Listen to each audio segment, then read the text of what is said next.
Hello again, everyone. Welcome back to the Poisoner's Almanac. I am your co-host, Adam. I'm Rebecca. How are you, my dear? I am. It is hot. So hot. So hot outside. It's been like 110. Mm-hmm. My car said it was 108. Yeah. That was the hottest it registered yesterday. Mm-hmm. It was miserable outside. It really was.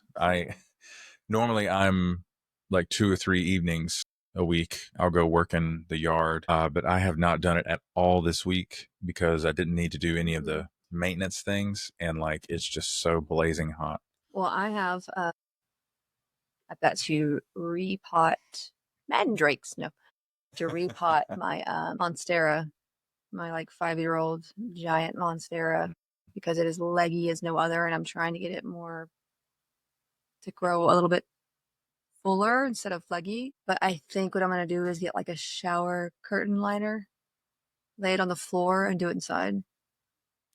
I don't disagree. Because I repotted my bird of paradise. You were exhausted. Yeah, well, he also, like, the roots had grown underneath the thing. I didn't know that. Yeah. And so I had to, like, kind of tug him out, basically. And it was overdue. And I was sweating so much just in that, like, 15 minutes because I tried to work fast when I was outside. And it was. It's like, imagine you're just doing a regular thing, except underwater. And that's what it feels like to work outside right now. It was. Even Camilla, who usually likes being outside, she like opens the door and she's like, nope. She's 9. The dog, I have to go outside with her because she's still scared of the fireworks from 4th of July. Yes. So now if she told you this? No, like I've noticed that like she'll look outside and look at me and I'm like, okay, fine, I'll go out with you. Otherwise she won't go outside. And so it's also been thundering at night. We've had some thunderstorms. It has been some rain coming through. I'm a little nervous about what fall weather holds for us because once it does turn cooler, like all that pressure. Yeah, I don't want any more hurricanes coming 400 miles inland. We've had enough. What I have to say about the EPA. So let's jump into some comments here from Spotify. Julia Franzoni, a Brazilian political scientist who we've actually had some DMs with about some interesting topics. She says, I'm glad to have the opportunity of listening to such critical thinking and consistent folks creating great content every week. Aw, thank you. Thank you, Julia. We try to think. Yeah. It's gotten harder in this day and age. It's a burden of riches. And what's ironic is you've always been that way. I have only recently acquired this perspective. I need to know things. Relatively. Even if it's useless stuff. Like if I get on a subject, I'm like, well, I need to know that now. Yeah. So I've mentioned before, like I grew up in fundamentalist Christian cult type setting, and escaping that has been quite the roller coaster. And now I know why they always treated me like. Yes, it makes sense now. This outsider, or they always treated me like a baby. It was so awkward, like they were my mentors, and I'm like, I'm older than you. Or like, but like anytime I would like talk, they would look at me like, "Aw, she's just been in the secular world too long." Yes, she's just a baby. And like, and I'm just like, you guys not read? You guys not? Yeah. What do you mean you don't know who Faulkner was? He was a Southern writer. I mean, you live in the okay. I mean, William Faulkner. Yeah. It's just not a guarantee. Veronica says, living in the U.S. is scary. Always one medical emergency from being financially ruined. Basically, that is true, my dear. I literally tell our daughter whenever she's doing something crazy, honey, we can't afford to go to no ER. Please don't. Please don't do that. It's so sad. And we're both licensed healthcare workers. Yeah. And we have to tell our daughter, listen, it's going to be costly if you're a regular kid, okay? If you break a bone. I'm just saying, I might have to do it here. I'm just kidding. Would you do that. Would you be opposed to us wrapping you in bubble wrap? Something like that? I mean, I'm okay with wrapping myself in bubble wrap, especially with like fall coming and all the germs storming in. You're ruining it. You're ruining it.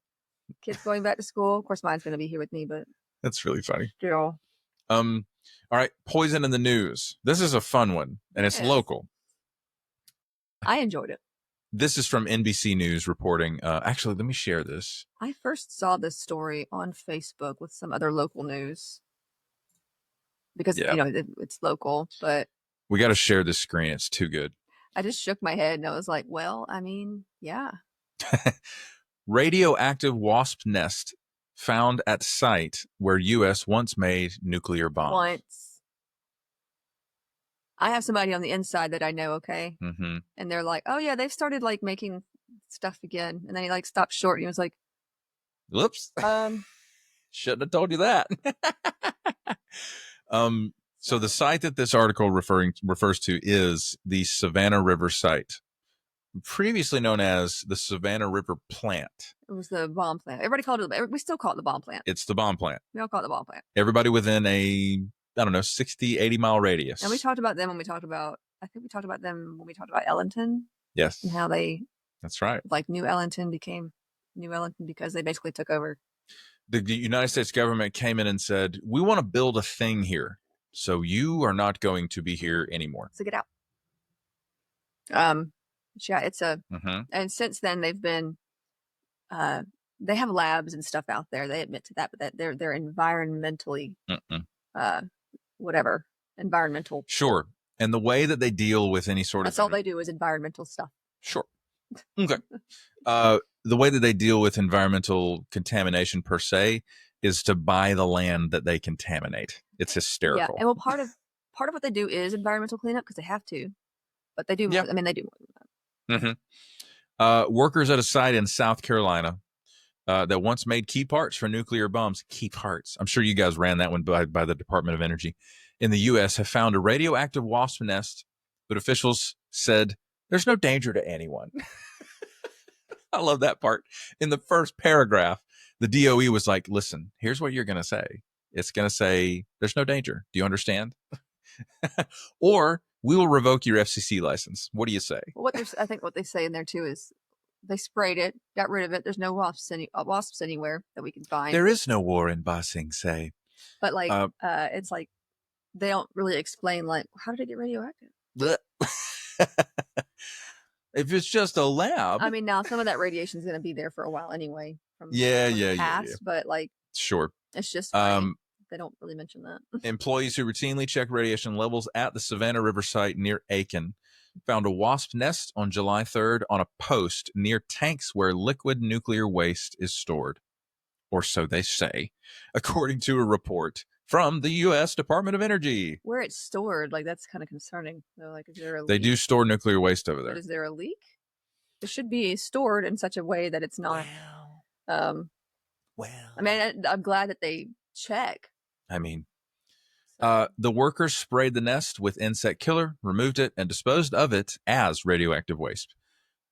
No wasps were found, officials said. Oh, okay. So the radiation nest level 10 times what is allowed. Yep. Oh, I forgot to read that paragraph. Yeah, radiation level 10 times what is allowed by federal regulation. The report said there is no leak from the waste tanks, and the nest was most likely radioactive to what it called on-site legacy radioactive contamination. I mean, it's possible, but we have an alternative set of facts. So how well are you guys cleaning? From the residual radioactivity left from when the site was fully operational, but that was in the past. And like, I have no worries for people, but the people working out there, it's like, and you want to get rid of like OSHA too, like listen, the top. Yeah, that's of course. Okay. It's absurdity no matter where you turn. But like also, I forgot what I was going to say. It's too early. It is too early. The watchdog group Savannah River Site Watch, well, I'd love to follow that Facebook page, said the report was at best incomplete since it doesn't detail where the contamination came from, how the wasps might have encountered it, and the possibility there could be another radioactive nest if there is a leak somewhere. Great question, Savannah River Site Watch. Knowing the type of wasp nest could also be critical. Some wasps make nests out of dirt, and others use different material which could pinpoint where the contamination came from. Tom Clements, executive director of the group, wrote in a text message. Man, I'd love to meet Tom. He's probably an absolute space cadet. Exactly forthright with a lot of, and that's how you get conspiracy theories. Of course. You give just a little bit of information. You're not, and I'm not into conspiracy theory. I think it harms a lot because then you've got misinformation everywhere coming from every direction. Yeah. But when you're not like forthright, when you don't have the information, you're not giving out, you're not transparent about what's going on. You're just like, yeah, this happened. We're not telling you anything else. There is no war in People are Basing. going to come up with something. Of course. And be like, must be it, right? The void is going to, especially with the internet, the void is going to be filled with something. Here's what Tom Clements said next. This is hysterical. I'm mad as a hornet that SRS didn't explain where the radioactive waste came from, or if there is some kind of leak from the waste tanks that the public should be aware of. Mad as a hornet, Tom? Listen. He's proud of that one. 5 stars. Tom like, Clements is eating. He's got like 3 kids, and they're all rolling their eyes at him. They're warning. Dad. They're texting each other. Dad interviewed with NBC today. Just remember, when you come home, he's gonna be. Did you see my joke? Did you see it? Did you see it? That's it. Tom, dinner's ready. Sorry, we're making up his whole family. Okay. The tank farm is well inside the boundaries of the site, and wasps generally fly just a few hundred yards from their nests. So there's no danger they're outside the facility, according to a statement from Savannah River Mission Completion, which now oversees the site. Mission Completion, that's hysterical. I love that. If there had been wasps found, they would have significantly lower levels of radiation than their nests, according to the statement, which was given to the Aiken Standard. Lies. I'm just kidding. I don't know. What about the eggs in it? No. I'm just curious. This is just something I'm like, I wonder how that works. Yeah. The site was open in the early 50s to manufacture the plutonium pits needed to make the core of nuclear bombs during the start of the Cold War with the Soviet Union. Yeah. Now the site has shifted toward making fuel for nuclear plants and cleanup. Sure you have. All lies. There's a lot of and here's the thing, like they'll never be able to really close the area for good because all the stuff that's buried under. I mean, they literally they just bury waste. I mean, like that's right. You can't build anything on top of that. Now, something really interesting I heard, because I've had many patients that I think they're making demogorgons. I'm kidding. I don't know. That's probably it. Oh my God, they call that place the Hawkins Lab. I just remembered.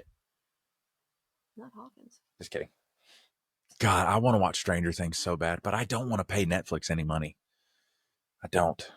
I know. I literally bought the K-pop Demon Hunters DVD because I was like, this is amazing. I need to watch this like over and over until I crash out. But I don't want to. And the DVD was still cheaper than having a membership. Yeah. At Netflix. Isn't that sad? Netflix, what are you doing? Come on.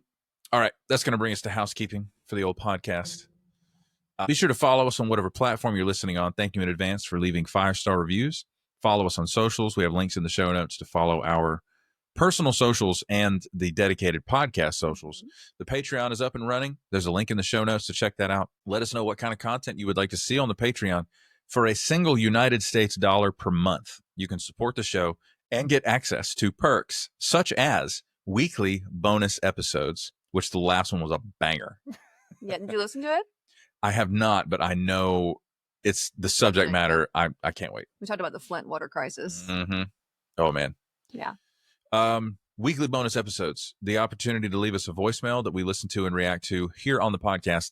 And also, you get shouted out by name. Mm-hmm. And those people are as follows: 87 Pens Girl 71, Mara Santiago, Grace Lahan, Genevieve, Nahev Shetreat, Jay Went, Incan Hafter, Kira Yorsek, Tay of Sunshine, Monique, Shane R., Sue Steves, James Mills, Megan Geiler, Liz B., Woolly Wolf NZ, Mama G, Nicole Rivers, Richard Miyako, Heather Nolan, Kaylee, Sasha Rubel, Maya Shostak, Maggie's Yarm, Ogre the Viking, Lynn Rocket, Brett Moser, Zaid, Neil Houdini, Nicole Crane, Jefferson Vargas, Carmen Q, Sarah G, Knittin' Ninja, Estar, Olive Octopus, Betsy Rich, T-Bug, Christine Moljadi, Morgan Brittingham, Blau Frosch, a.k.a. Clara Jurisons, Vix, Anne Maria, Carl Ziegler Jr., Clyde, Jennifer Wilson Richter, Fidgety, Wendy G, Elena MK, Caitlin Martin, Pungram 101, Minnesota SPT, Tasha, Stuart Slattery, Simone Valdez, Christian Skradergaard, Bonnie, Omadi, Rynel Alara, Kristen Arnold, Aaron Carey, Lynn Simpson, Melissa Emmel, Desiree Davis, Jennifer Ramirez Johnson, Dalek Party,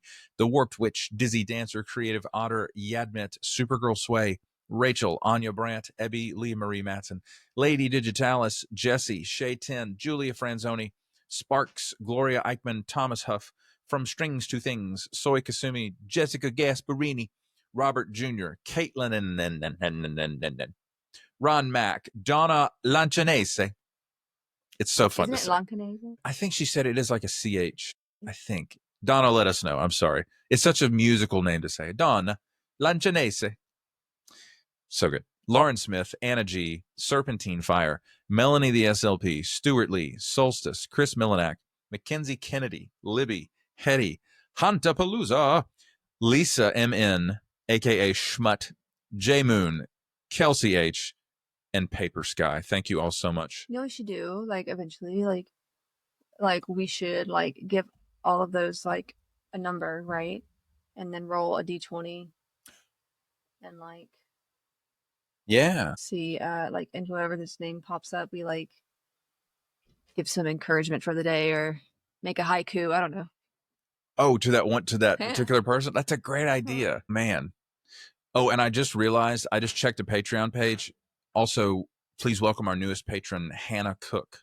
Oh, I forgot to add her to our what list. is up, my guy? What is up, my guy? So thank you all for supporting the podcast so much. So last week we talked about RFK Jr. Hmm. We talked about some background. We talked about his views on mostly nutrition, I think, and some health related things. We're going to talk about more of his views today, starting with one of the most harmful issues that he represents, and that would be his anti-vaccine beliefs and promotion. And he's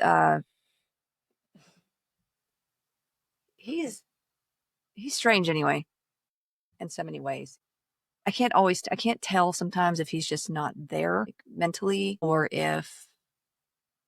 And now I know he's done the drugs, he's done a lot of drugs in the past. He's also dealt with he calls it the worm that ate part of his brain, the tapeworm basically that he had that ended up the cyst in his brain basically. Mm-hmm.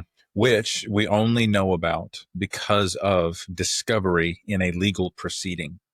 Yeah, a divorce. He would never have told anybody about that publicly if he were not legally required to.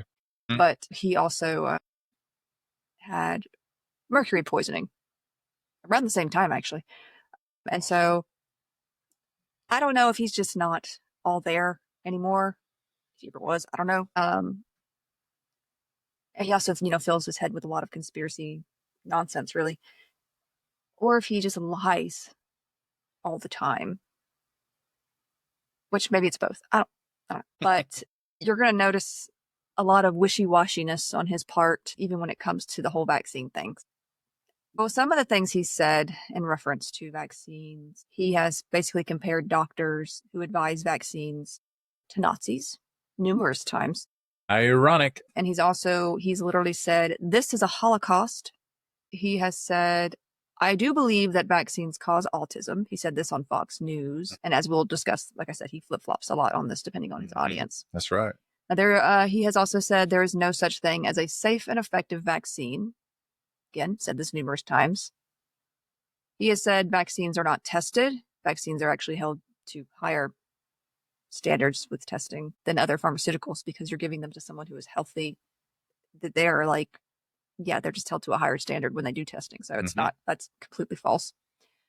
He has said that the MMR, measles, mumps, rubella vaccine wanes about 4.5% every year and that older people are no longer protected. This was his way of saying that they were ineffective anyway. So, but that's not true.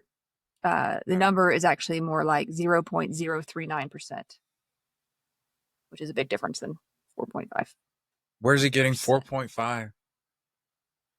He just makes stuff up. Yeah, it sounds like, they released a report recently that included journal citations or research study citations that were fabricated. Yeah, we're going to cover that too.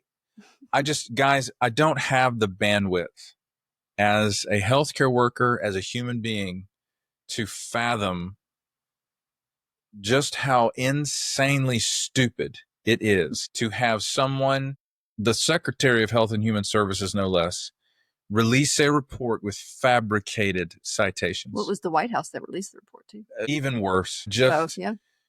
We constantly live in a state of disbelief. But there's also, like, the thing with the MMR vaccine too is there's titers that you can take for older people if they're at risk, and boosters that you can give too. So it's not totally. It's kind of. I think I got what did I get? An updated Tdap? You should get that. Point? You should really get that like every 10 years anyways. The tetanus. I think that's what it was. Yeah. It's tetanus, diphtheria, and pertussis. Yeah. So, which pertussis is whooping cough. And yeah. So, and it's cool that we can put them together like that, to be honest. Now, he has also said vaccines contain a lot of fetal debris and DNA particles. And I can't anymore with this. Just go listen to the measles episode if you need more on why this is wrong. And so we've covered that. We've covered that. It just does. You can't. No, it's not true. I'm just thinking about the children that will get measles in the next year or two. We've already had like 8 kids die, I think, here in America. He has falsely stated that hepatitis B vaccines are causing more problems than they are solving, and stated he would be against school children being required to be vaccinated for any vaccines. Sounds like him. He publicly accused Dr. Anthony Fauci, and Bill Gates, the computer guy, of exaggerating the COVID pandemic so they could push vaccines. Honestly, neither of them would really benefit from such, like, regardless. Do you think Bill Gates needs more money, Bobby? Is that what he's after? Like, regardless of what, an uncle on Facebook saw on YouTube. They don't really, neither one of them can really benefit from that. I don't know much about Bill Gates, and honestly, I don't care. From what I've heard, Bill Gates, I think he donated money towards the cause. So did Dolly Parton. She was on it too. Yeah. You know what I mean? Like, they donated money, and then people are like, well, they must have something to gain. But he's not on any sort of panel or payroll or whatever because he can't be. Now, RFK Jr., he is the founder and chairman of the Children's Health Defense. It's a leading promoter of vaccine skepticism. This was actually previously called the World Mercury Project between 2015 and 2018. It changed the name to Children's Health Defense. And that was smart on their part, because Mercury, if you put Mercury in the name of the organization, once that gets debunked, you lose momentum as an organization. Even though it has been debunked. I'm just trying to think like a grifter for a moment. Well, even though it has been debunked, he still talks about it. So. Of course. Why not? So they sell or have sold these kids' shirts and onesies that say stuff like unvaxxed, unafraid, and no vax, no problem. Except for it is a problem. So now they went. Just the idea that you could put that on your child and they are defenseless against your stupidity. Well, it reminds me of that. It reminds me of that scene in an episode of House where it's like, it's a good business, little baby coffins. Yeah.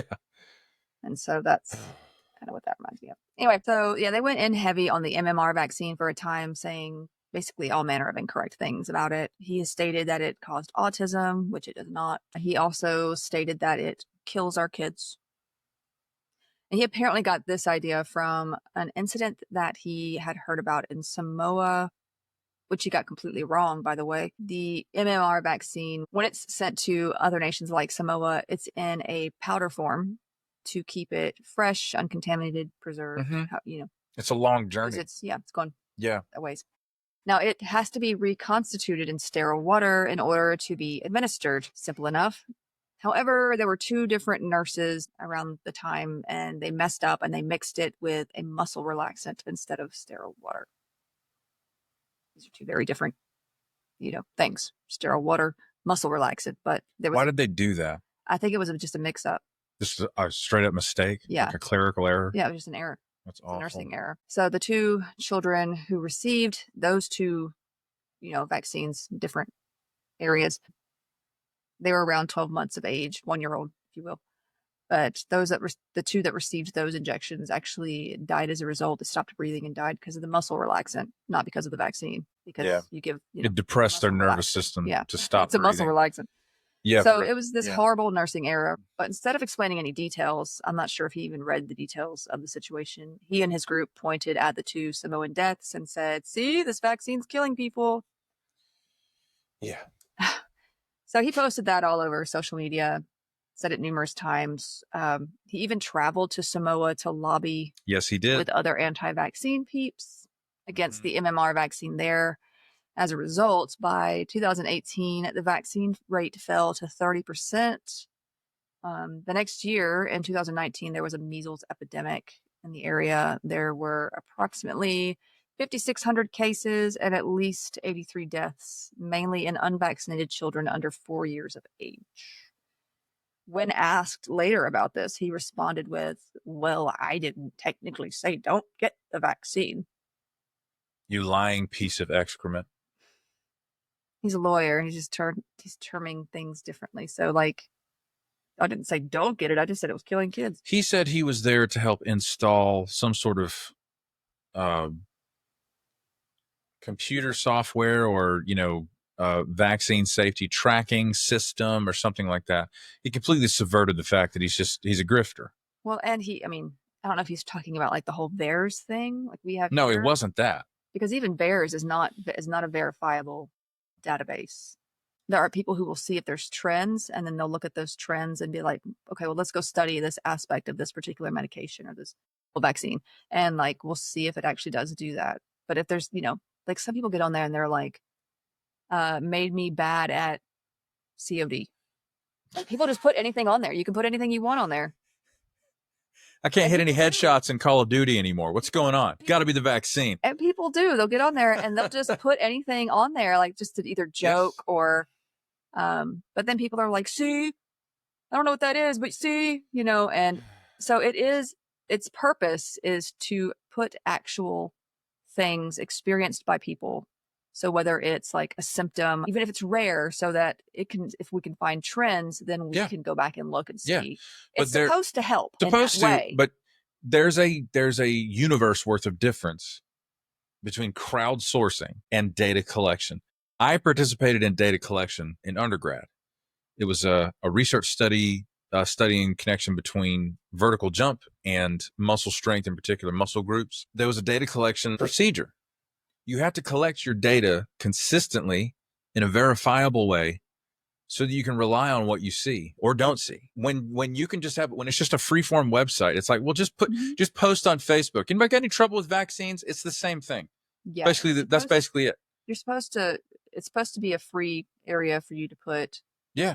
I struggled with this so that maybe if there is a trend in that, people will go and be like, okay, well, let's go look back at this. But yeah, you can just go in there and it's not verifiable. You can go in there and write anything you want. What I find ironic is we're finding out, like we watched that video of the 6-year-old that passed away from bacterial meningitis. And when the hospital attempted to hand the data off to the federal CDC, they tell them, we're actually not collecting that data anymore. And I'm over here like, if you guys cut the budget of the CDC roughly in half, how are you going to get reliable data on vaccine issues? How will you do this now? But I keep having to come back to, it's not supposed to make sense. Well, they're trying to get rid of vaccines anyway. And I'm assuming they want to make vaccines safe. No, they just want to get rid of them. So this children's health defense group's influence surged during the COVID-19 pandemic. I mean, you can imagine, and was the subject of widespread condemnation for a controversial film critics said targeted the Black community with vaccine information. And he has said some pretty racist things, whether he realizes they are or not. It's pretty bad. He's also stated his plans before being confirmed as director of HHS, Health and Human Services, involving firing a lot of federal employees, which he has at the organizations for health and safety, which we do need, and basically like cleaning house. So yeah, this is what a lot of angry people love to hear during election times, because once they have this scapegoat for why things are the way they are, they want it basically executed without question. So, if the government over here that is making promises and saying all this exciting stuff that I like to hear tells me that these parts of the government, like the FDA, CDC, whatever, are the enemy, that OSHA and, the World Health Organization and the like are unnecessary, then yeah, eliminate them all, because I immediately agree with this particular thing, even though I don't even know what those people do. But also, like, people need jobs, so maybe don't take people's jobs while you're at it, even though that's what they're doing. Anyway. Oh, by the way, the latest numbers for unemployment and job creation just came out. They're super bad. I wonder why. But also, what do we do about this measles outbreak and lead poisoning in schools? And then he said at one of his Senate confirmation hearings earlier this year, he said a lot of things, but news reports have claimed that I am anti-vaccine or anti-industry. Well, I am neither. I am pro-safety. All of my kids are vaccinated, and I believe vaccines have a critical role in healthcare. Liar. He also said, I have never told the public to avoid vaccines. Oh my God. This is very different than what he has said before, obviously. He just says things that will earn him favor in the moment, basically. He just says things. Now, Kennedy has made $2.5 million in lawsuit referrals against vaccine companies.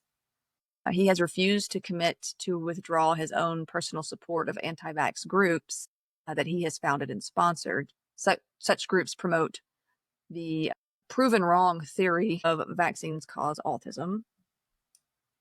There have been just so many studies proving that wrong, not just here in America either. Obviously, there was a Denmark study of over like 500,000 children that also proved no link between vaccines and autism. And when they do this next study they want to do, it'll also prove that there is no link between vaccines. But what, like, and okay, autism. they're investigating this. I feel like they're just gonna lie.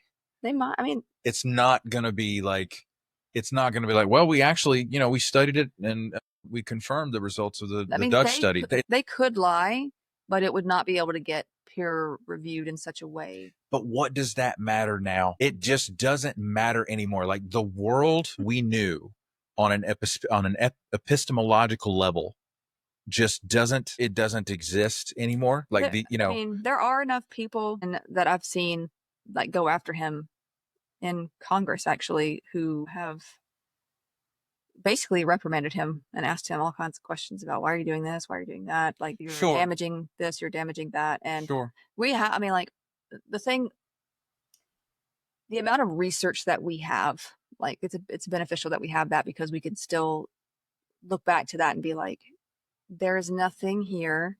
And then you have people who can do their own independent studies still showing there's nothing there. And my thing is, the people who buy into his stuff, a lot of his stuff is like, don't trust the government. He's in the government now, but don't trust the government. I don't, it's just he constantly switches back and forth on things he says. So it's kind of, now, when asked by Senator Elizabeth Warren from Massachusetts, he basically refused to commit to withdraw from his involvement in any anti-vax lawsuits that have yielded him millions of dollars in income annually. Prior to this, him being a part of, or the director of Health and Human Services, he's also vocalized his beliefs that the chronically ill and those who make poor choices should not receive access to healthcare like others, because he's always made good choices, right? Like heroin and hysterical, bro. Cocaine. He literally, there was an interview with him where he was just like, I was making terrible grades, but then I got on heroin and that helped me. Brother. But take everybody off their ADHD meds, right? Okay. I'm just so like, Becca, I'm going to miss you when they throw you in that camp. That would be a funny, you imagine. Yeah, those places would be burned down in a day. Take all of us off of our medication and see what happens, I guess. No one will sleep for 3 weeks. Or get anything done. Now, you can see why it just grinds my gears to hear people tell me that I'm getting paid to sell vaccines. Like, first of all, no, nurses do not get paid for that. We also, like, nurses don't get paid as much as most people think anyway, just for transparency purposes. I made like $42,000 a year as a nurse at the VA. It was a job and money, and I'm not trying to complain. I'm just saying, like, RFK and Wakefield and all those other anti-vax celebrities are making bank off of misinformation and lawsuits, referrals. speaking opportunities where they just either straight up lie or they're just really ignorant. Yeah, that's the thing. I think that's the angle that a lot of people miss. If you are if you're on a grift, it doesn't matter if it's vaccines or what.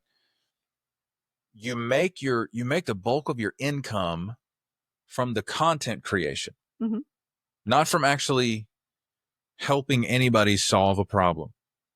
Well, he's actually caused more problems than he solved it. Well, certainly.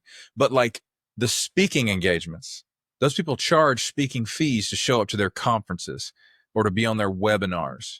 They sell online products. They sell supplements or other, natural or holistic medicinal snake oil, etc. That's where the income is created. They lasso the deepest fears of a big enough group of people to extract money from them. Well, that's all it is. He's written a lot of books, usually with insane and terrifying titles to shock and awe and make you buy it, because what if I don't buy this and my kid dies? Yeah, it's insanity. It's reaching in. One of the worst things, that can happen to a parent is to lose a child. And it would be even worse if it were a preventable situation for you as a parent. So all they're doing is reaching in and capitalizing on one of the deepest fears every parent has. But by doing so, he's getting children killed. Yes. That could be prevented.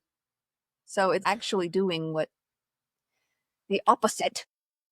But they both, these same people, like Wakefield, him, whatever, who are making money off of this, they're preying on people with those fears, and also people who have lost a child who need to find why. And need an explanation. Yeah. And they need an explanation for their child's autism. Yeah. Or neurodivergence or birth injury or whatever it was. And it's just that's one of the toughest, that's one of the hardest things about being a human being, is that you got to have if you're going to be mentally healthy and also present in your own life, you really should have a box in your brain of stuff happens. There's some crazy stuff that happens, and there may be no explanation. There is some genetic component that we know of. Yeah. When it comes to but listen. Yeah. As healthcare workers, we can tell you. I've told this to many patients just to help coach them with their mental game with chronic illness or incurable disease. I'll say, this is bad luck. I'm sorry that this is happening to you. I saw a guy who, what did he have done? He had multiple infections and 16 surgeries on his abdomen. They implanted mesh. It got infected. He had a hernia that they tried to repair, and it was an absolute dumpster fire. Yeah. And it was borderline, legal proceedings. It was so bad. And I look at him and say, because I know how stringent the policy and procedure is for any surgeon, and how much care they take to be in a sterile environment when they operate on someone, and infection still happens. I think it's important for another healthcare worker to look that patient in the face and say, this is just bad luck. I'm really sorry this has happened to you. Mm-hmm. And sometimes that's the most meaningful thing they've heard. To just say, man, this sucks. It shouldn't have happened to you. I'm sorry. Sometimes things happen that just suck. Yes. And if you want to blame anything, it's the freaking germs. I mean, it's what they do. Yeah, it is what they do. Sucks. But to the point of, people want an explanation when something terrible happens. Mm-hmm. And they will reach for something if it means they get an explanation. And sometimes, as painful as it can be, there isn't one. Yeah. And sometimes, they look at doctors and nurses and healthcare professionals or researchers, and they think you're just hiding stuff. There's some things we don't know. No, brother. That we are still looking for, researching, and everything else. We don't know everything. Yeah. And we know a lot more than we used to. But if you keep cutting funding for research, by the way, we'll know less. Yeah. Gonna know less, baby. So we're not miracle workers either. We can't, there are some things we cannot heal or fix. That's just. And that is painful for us. Yeah. I'm gonna tell you right now. Yeah. It's painful. I just discharged a patient yesterday with rheumatoid arthritis. She got on a Rinvoq, $6,000 a month out of pocket for an oral rheumatoid arthritis medication. That ticks me off. So you want to hold somebody accountable, you hold them people who are charging people way too much money for their medication. Yeah. And in Canada, it's sold for 90% less because the Canadian government says, no, you will negotiate your prices. Mm-hmm. But the U.S. doesn't. Anyway, but to the point, like saying I'm sorry and there really isn't an explanation implies I don't know. And Dr. Mike, who we both, follow on socials, he said, I loved it when he said, one of the things a lot of doctors are bad at is saying, I don't know. And I was like, wow, that is deep. It's extremely powerful to a patient. Too. Well, basically anyone that lacks humility. I enjoyed listening to this doctor. He was talking about how you either have intelligence, you gain intelligence, or you gain empathy. We're not really bringing both to the table when you're teaching a lot of science fields like healthcare fields or whatever. So you'll have a lot of doctors who have great knowledge and understanding in some areas, totally, but have no idea how to talk to a patient or have no idea like how to, or, they're it's strictly knowledge. It's not empathy really put in there. And that's not true for everybody. That's not true for every doctor. No, but like when it comes to like teaching and like they've gone from like all these different schools where it's just testing. Yeah. And knowledge. And knowledge is great. Yeah. But you really have to have both knowledge, understanding, and also empathy in order to have that relationship with a patient. So that it's just, so that you can not just gain trust, but because these people that they're preying off of, they're going in with feeling but no knowledge. Totally, because they're scared. Not really empathy. They're scared.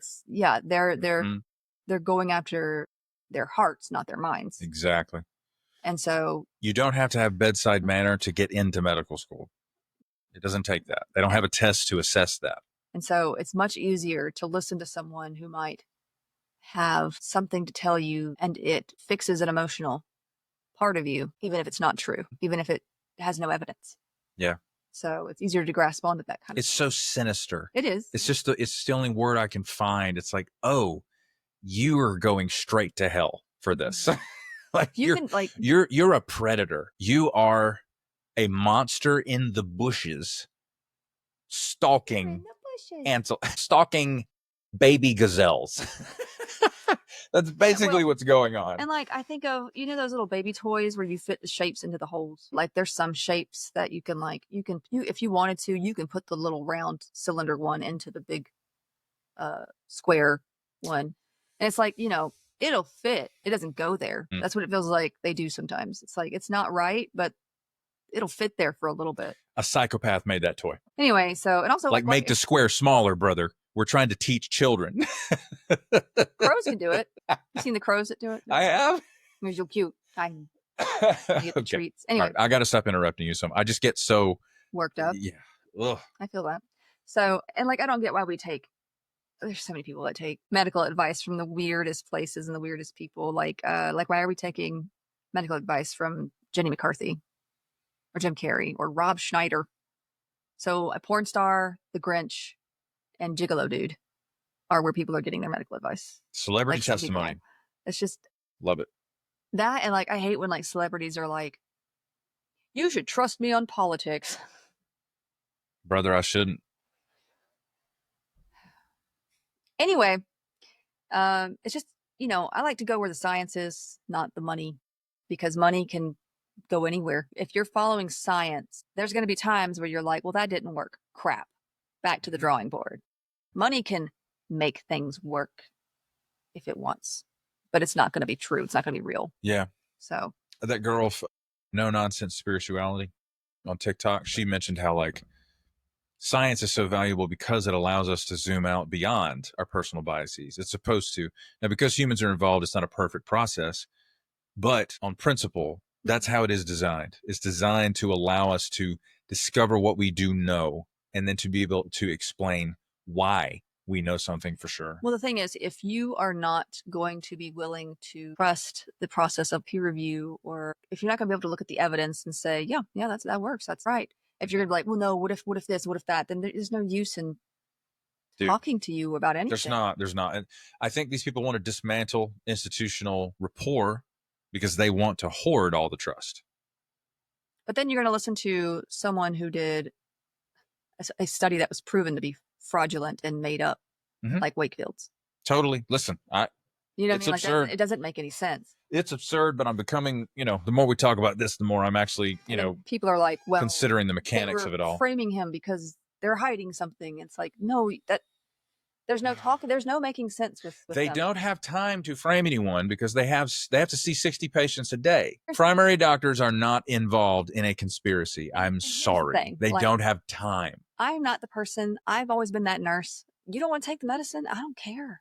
I have no interest in this. I can just simply say refused medication and walk out the room. I don't care. I'm still getting paid to be a nurse. That's right. I don't get paid by the pill. What the heck? I get paid for the attempt. Pharmaceutical companies don't pay me anything. In fact, they charge me a heck of a lot of money for my own medication. Mm-hmm. My Adderall costs $35 out of pocket. Which is on the cheaper side of what some people are paying out of pocket for medication. So it's like, they ain't giving me anything. I've walked into patients' rooms and been in the medicine, and they'll just throw in the trash can. I'm like, you could have just told me you didn't want it. Just like, if you here's the thing, tell me you don't want it so that you don't get charged for it. Yep. Because once I scan it, it goes to you. That's right. You can tell me you don't want it. I'll be fine not giving it to you. That's right. It's your life. I'm just doing my job. Yep. Right? Now I will give you advice. You don't have to take it. No one's pushing anything on you. I'm not pushing anything on you. Anyway. That's just what a big pharma shill would say. Don't care. When it comes to vaccine research, pharmaceutical companies do pay the FDA to review their medications. I mean, like you pay for licensing exams to review your knowledge. Basically, they want to make sure these people are legit before they take this on. But those on advisory boards for vaccines cannot be affiliated or connected to pharmaceutical companies or the government. That is, they're not allowed to do that. Did they fire a bunch of those people citing conflicts of interest? I think they said that when they fired all 17 of the advisory board members. And then he stacked it back up with people who were clearly anti-vaxxers. Yeah, and his friends, yeah. But it's not. I hate it here. But that's not allowed. No. Even if you are on the board or speak for the FDA and you speak at an event for a pharmaceutical company, they can't really pay you for any sort of accommodation or give you anything. Like, they're careful about that because that would be seen as a conflict of interest. So that's not allowed. It's not. No. Most vaccines are actually free to those with insurance and without in some states here. How do the insurance companies know that it should be free? You know what I'm saying? If they're so dangerous and they'll cause illness so much that would cost an insurance company more, why are they covered for free? Because here's the thing. The purpose is to, and just like our purpose as healthcare workers, like if you work in home health, your purpose is to keep them out of the hospital, to keep them well at home.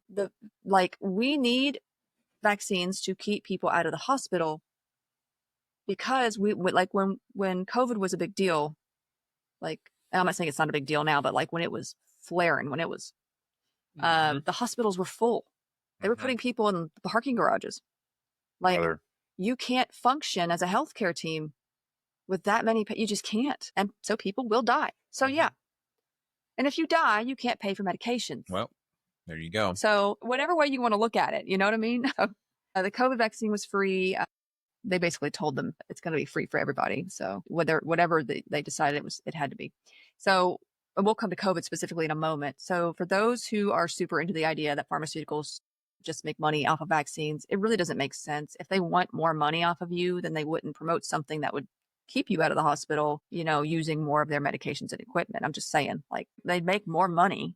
No. If you didn't get it. Just call the guys in accounting. So yeah. Call the folks in billing and be like, where do you make your money? They'll tell you, not vaccines. Yeah, because here's the thing, if you don't get a COVID vaccine, right? Say you, when the Delta variant was going around, it was a pretty rough one. It was. And if you didn't have a COVID vaccine and you got illness to the point of needing hospitalization, and it can be pretty rough, you could be in the hospital for several weeks, months even. Yeah. And you're on medication, you're on equipment. It's expensive. That's a lot of money. Yes. So, yeah, Some more things that RFK Jr. has said. You cannot trust medical advice from medical doctors. That doesn't mean you don't have a great doctor that you should listen to, but you need to take control of your own health care. What does that even mean, and you brother? need to question everything. What does that even mean? Doesn't mean anything. God. That's why I put it in here. I was like, what? Sometimes I'm like, just pick a side. Yeah. Please. So later, when discussing the measles outbreak in the States, just recent, it's still going on actually, he literally said, I don't think people should be taking medical advice from me. Great. Which is weird, being the head of Health and Human Services. In the same discussion, he made the statement that the only vaccine to undergo a full-blown placebo trial was the COVID vaccine. This is not true. And he just says stuff like this. This is not true at all. The rotavirus has undergone placebo trials. And here's the thing. New vaccines undergo placebo trials. When there is a new version of an already existing vaccine that has already gone under placebo trials, it will be tested against the more recent version because it's already gone through placebo trials. Yeah. Now you're testing to see if this is a better one. Sure. That's how that works. It makes clinical sense. It makes sense. And it's done that way to also prevent things from taking so long, because it's actually immoral to keep working, medication and vaccines from people who need it. So Jonas Salk, the creator of the polio vaccine, he was ready to roll with the polio vaccine after a certain amount of clinical trials. The federal government required another round of blind placebo trials just to verify.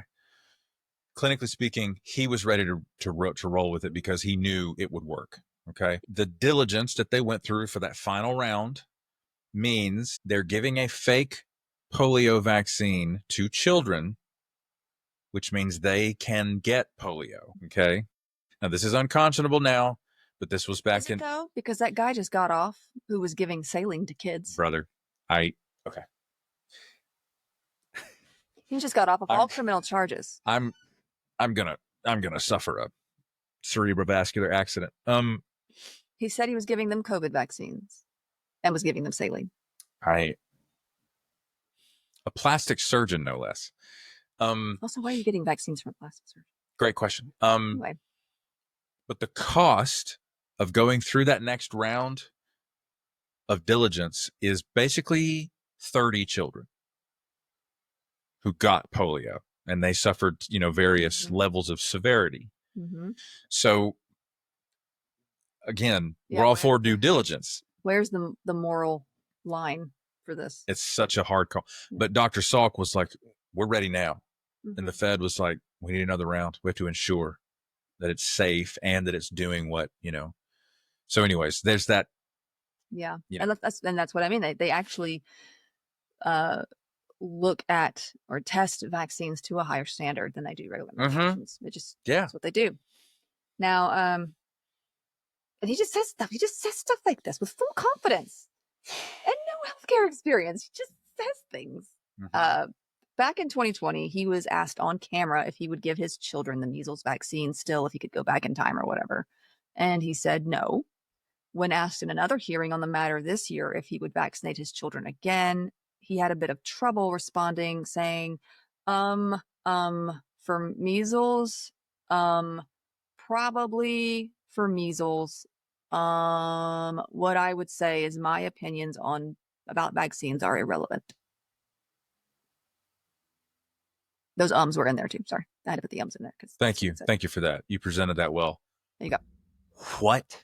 That's what he said. I watched the video where he said it. Yeah. What I think about vaccines shouldn't matter.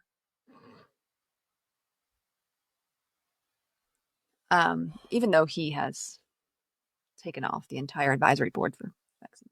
Now, discussing the rotavirus vaccine created in part by Dr. Paul Offit, who he seems to just have made basically an enemy out of Dr. Offit. And I've heard Dr. I wonder why. Well, he's actually met with Dr. Paul Offit in person, and Dr. Offit was talking about this, and he was just like, and I mean, he seemed friendly enough. He seemed whatever. And next thing I know, he's attacking me in his books. So anyway, But it's just the grift. yeah, so when discussing this particular vaccine, RFK Jr. has said the best evidence indicates that Dr. Offit's rotavirus vaccine causes negative net public health impacts.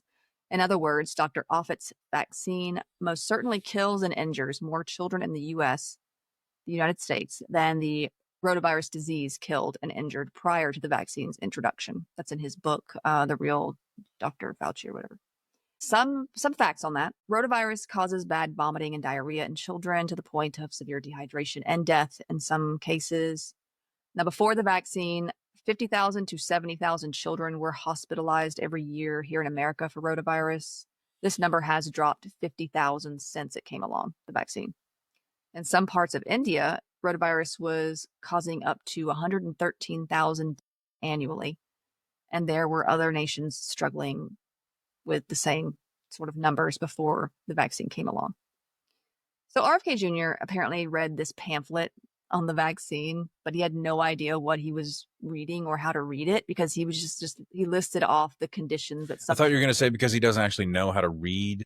That would be kind of hilarious. It felt like that's where you were going. But the files are in the computer? So he just listed off these conditions that some children had while in the study and said they were because of the vaccine when it was just that they just had these conditions, including like headaches. I got a headache every time I hear RFK Jr. talk. Is that the vaccine doing that? Also, like vaccines, like when you get a vaccine, you're supposed to, you will have things like maybe a brief headache or a slight raise in it's an immune response. That is your immune system. Yeah. That's just what it does. Yes. And then it goes away. It's not giving you the flu.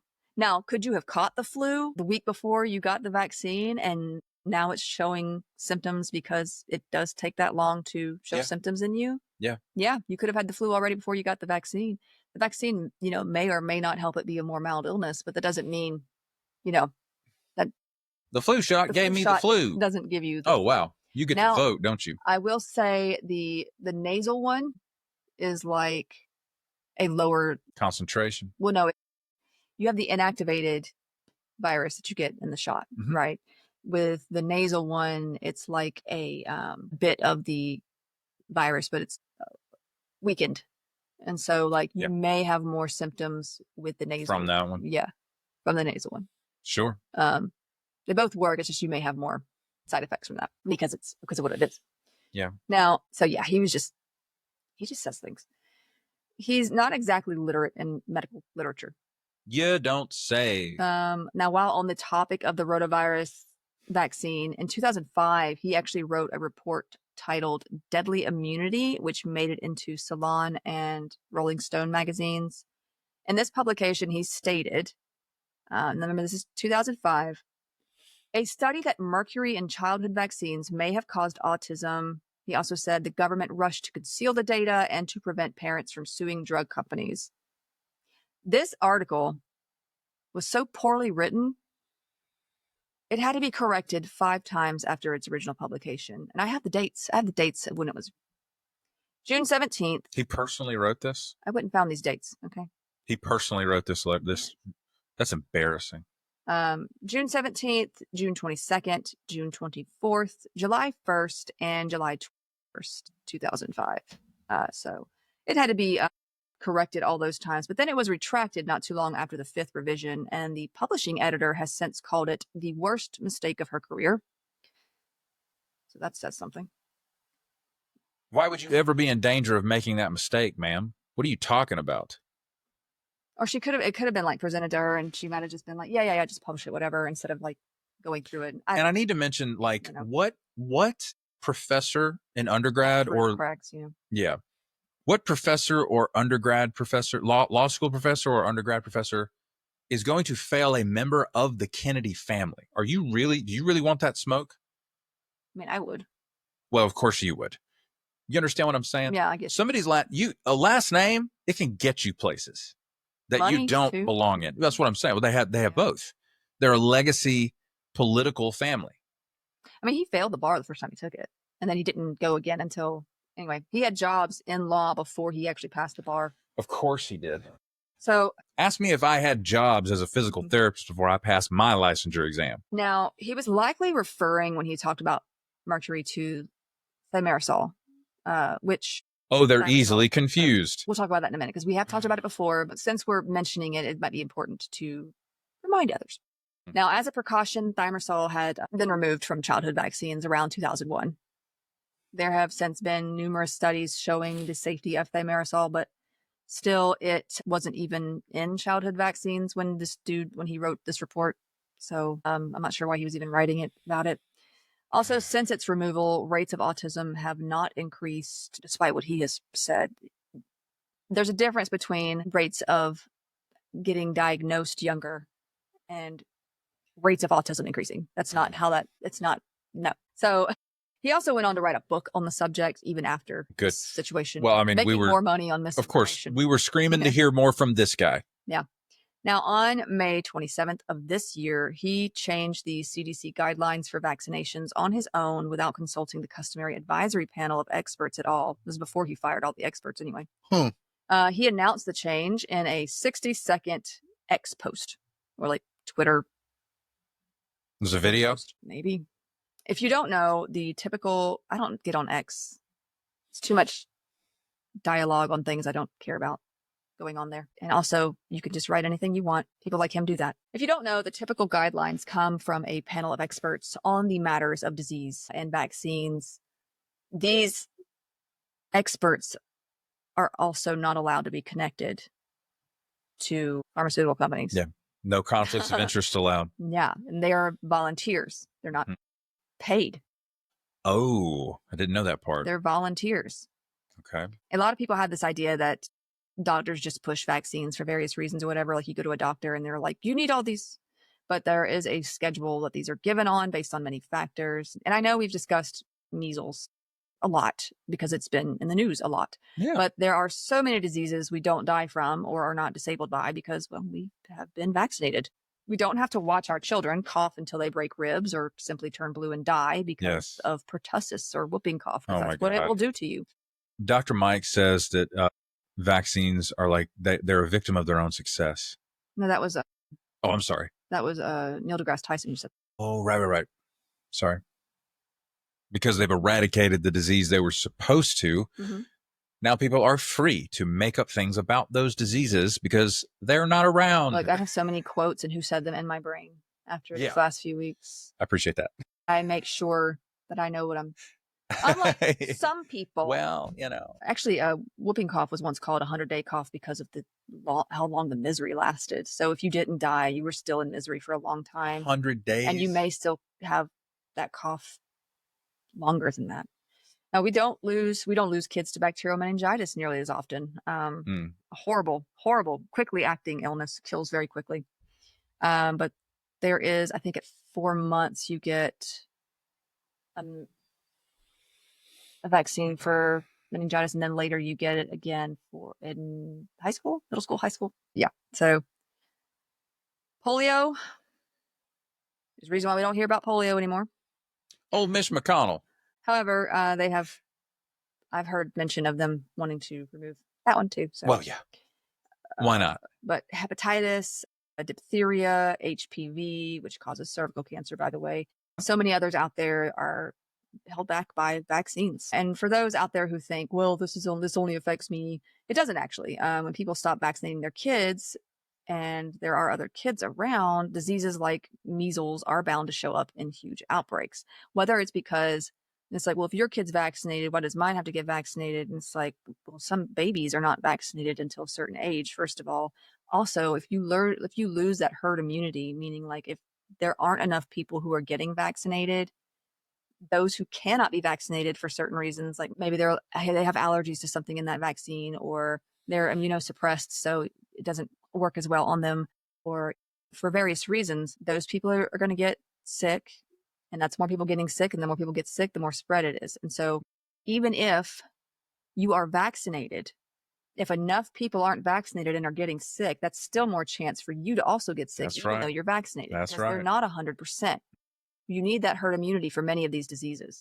And this is the crucial point of individual choice, which I support, and public health. Well, it's like also like informed decision making. Well, these people are going in uninformed because they're being misinformed about it. It's, if you take the COVID vaccine, for example, people's hesitancy to get vaccinated against COVID propagated the pandemic. It allowed COVID to infect more people, and make them sicker and put more burden on the healthcare system, which was already fracturing under the weight. And the main reason they were like trying to get people to take the vaccine was to slow it down. Yes. It wasn't every year now we're going to force everybody to get the vaccine. No. We were hoping people would get the vaccine to slow it down to where it would become more like, you're going to get a flu shot this year. I get a flu shot every year because I don't like the flu. The flu can kill you too. But I'm not going to sit here and say, everybody has to get a flu shot. Everybody, right? I felt like Jennifer Coolidge when you said, everybody has to get a hot dog. Like, I think it's definitely important for people of certain age groups and maybe people who have certain illnesses and stuff to get a flu vaccine because it will protect them more. Yes. But it's still their choice. It is your choice. And that's fine. It's true. But at the same time, I'm over here like, y'all know they're putting bodies in refrigerated trailers in New York City, right? Like, and how bad it got in Italy. Yeah. Like it went off like an atomic bomb. Like, y'all. If we don't slow this down, it will keep mutating. Yes. And it will keep going. Yeah. It's breaking the economy. Yeah. It's breaking the healthcare system. Can you just. And if you don't want to get vaccinated, at least wear a mask. The same people were like, you can't mask me. And it's like, no one's trying to like imprison you with anything. We're just trying to slow this down. But a lot of them also didn't believe. There was a whole group that didn't even they were real. They'd been primed for decades and decades for conspiracy theory and skeptical hedonism before COVID happened. And so their response, when you look at it in that way, it makes sense. But again, I understand individual choice. I understand people wanting second opinion from a doctor, or, if they can't get their head around what a doctor's strategy is for treatment or diagnosis, it's okay to, consult another physician or advocate for yourself. Totally believe in those things. Exactly. Changing doctors if you're not comfortable with a doctor and things aren't working. We totally understand that. I don't like control either. Of course not. Now, here's the thing. That also means the person who has young children gets to say, you don't get to come around my house then if you're not going to be vaccinated. Yes. Because that's their choice. Yes. If they want to put those boundaries in place to protect their children, then they can do that.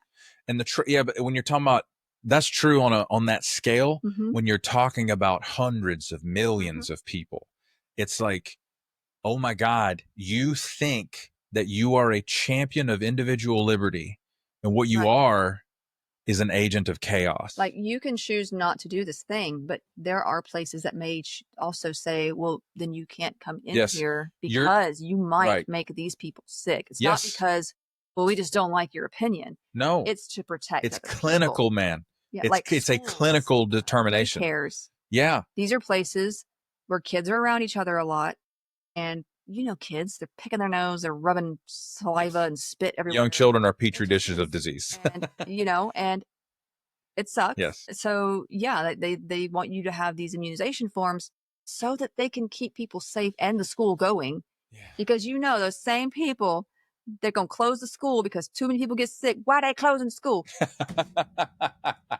Oh my God. So it's over this. You can make an individual choice and then tangentially make an individual choice for me too. But also it's not isolated. Consequences for choices. Yes, there are consequences for choices that affect other people besides you. And here's the thing. If you work in healthcare, this was happening even before COVID. You can choose to get the flu shot, especially if you're working around elderly people, pregnant people, or children. You can choose to get the flu shot or wear a mask in that facility. That's just how the job worked. If you showed them evidence that you got your flu shot, you're great. Otherwise, you're going to wear a mask on the floor the whole time you're working. Yes. Because it's to protect the patients. Yeah. Somebody could come in with an electrolyte imbalance, an easily fixable issue, and then they die from the flu a week later. And it's Come on, brother. And you can't sit here and say, well, I'm not sick. You don't always know.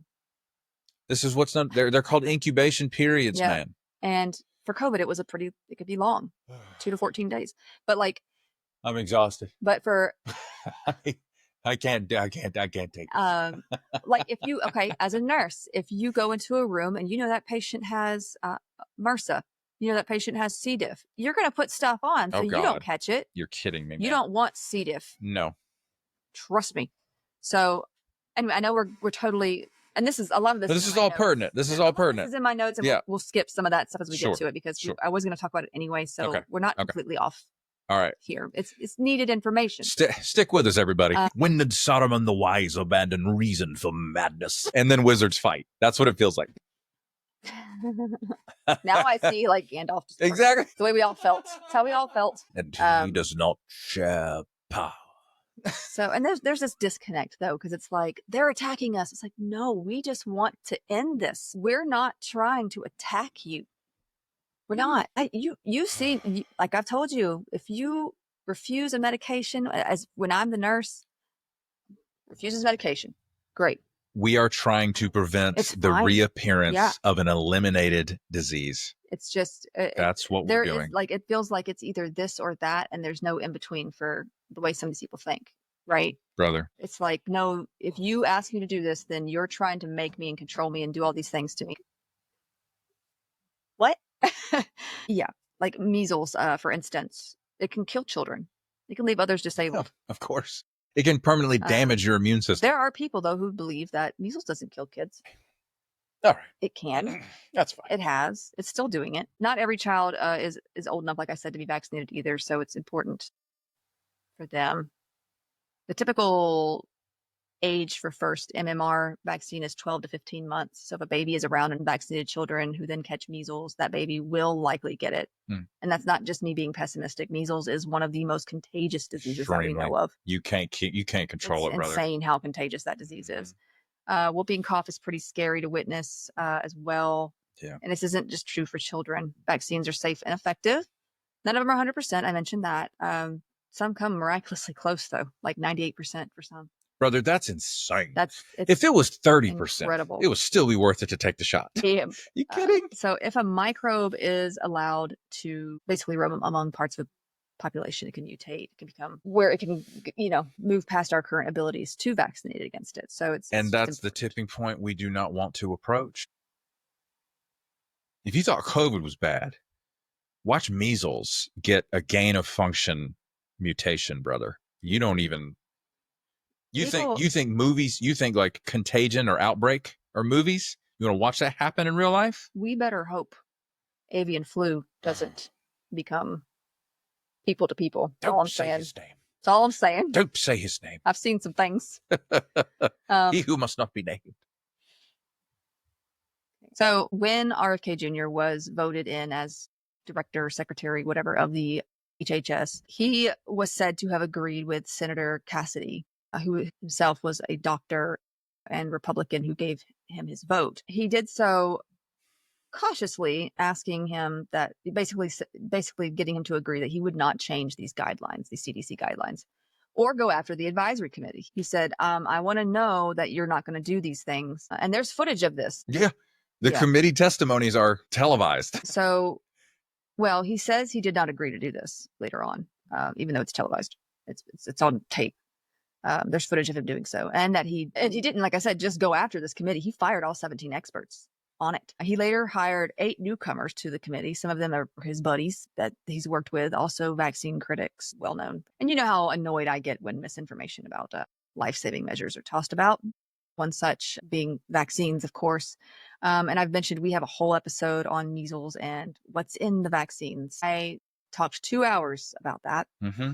But for those who have forgotten, and I hope you haven't, but just in case, we talked about Wakefield and all that, and his paper that was retracted. His license was taken from him for fraud and everything else in that regard. So, and he is still making some money. He lives in Texas now. I promise you, he lives very. Of course, he lives in Texas. Very that was my favorite part about his story. He moved to Texas. A British man. Born, raised, and educated in the United Kingdom. Where does he move? Texas. He lives very comfortably in Texas. Well, of course he does. Basically, yeah, like his his study, his paper, it wasn't even well written. The people who were like co-writers, they came back and they were like, we did not know he was going to do all this. So we retract our names from it, if you don't mind. Wow. There was no control group mentioned, no random or blind participants involved. There were 12 subjects, and they were specifically picked based on their participation in a class action lawsuit. Yeah, basically, yeah, would represent. What do you know? There's clinical data that supports our legal claim. Well, the lawyers, the company actually gave him money to do this.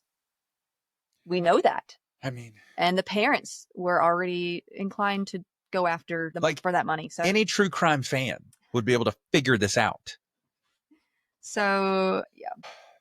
And not to mention, any conclusion that he even wrote was based on correlation and not causation. He couldn't even make up a reason why it did it. Anyway, also in that episode, we mentioned 2 ingredients, thimerosal being one. And it's been hated on because it is derived from mercury. It's been included in some vaccines historically as an antimicrobial, basically to prevent bacterial and fungal growth in the vaccines.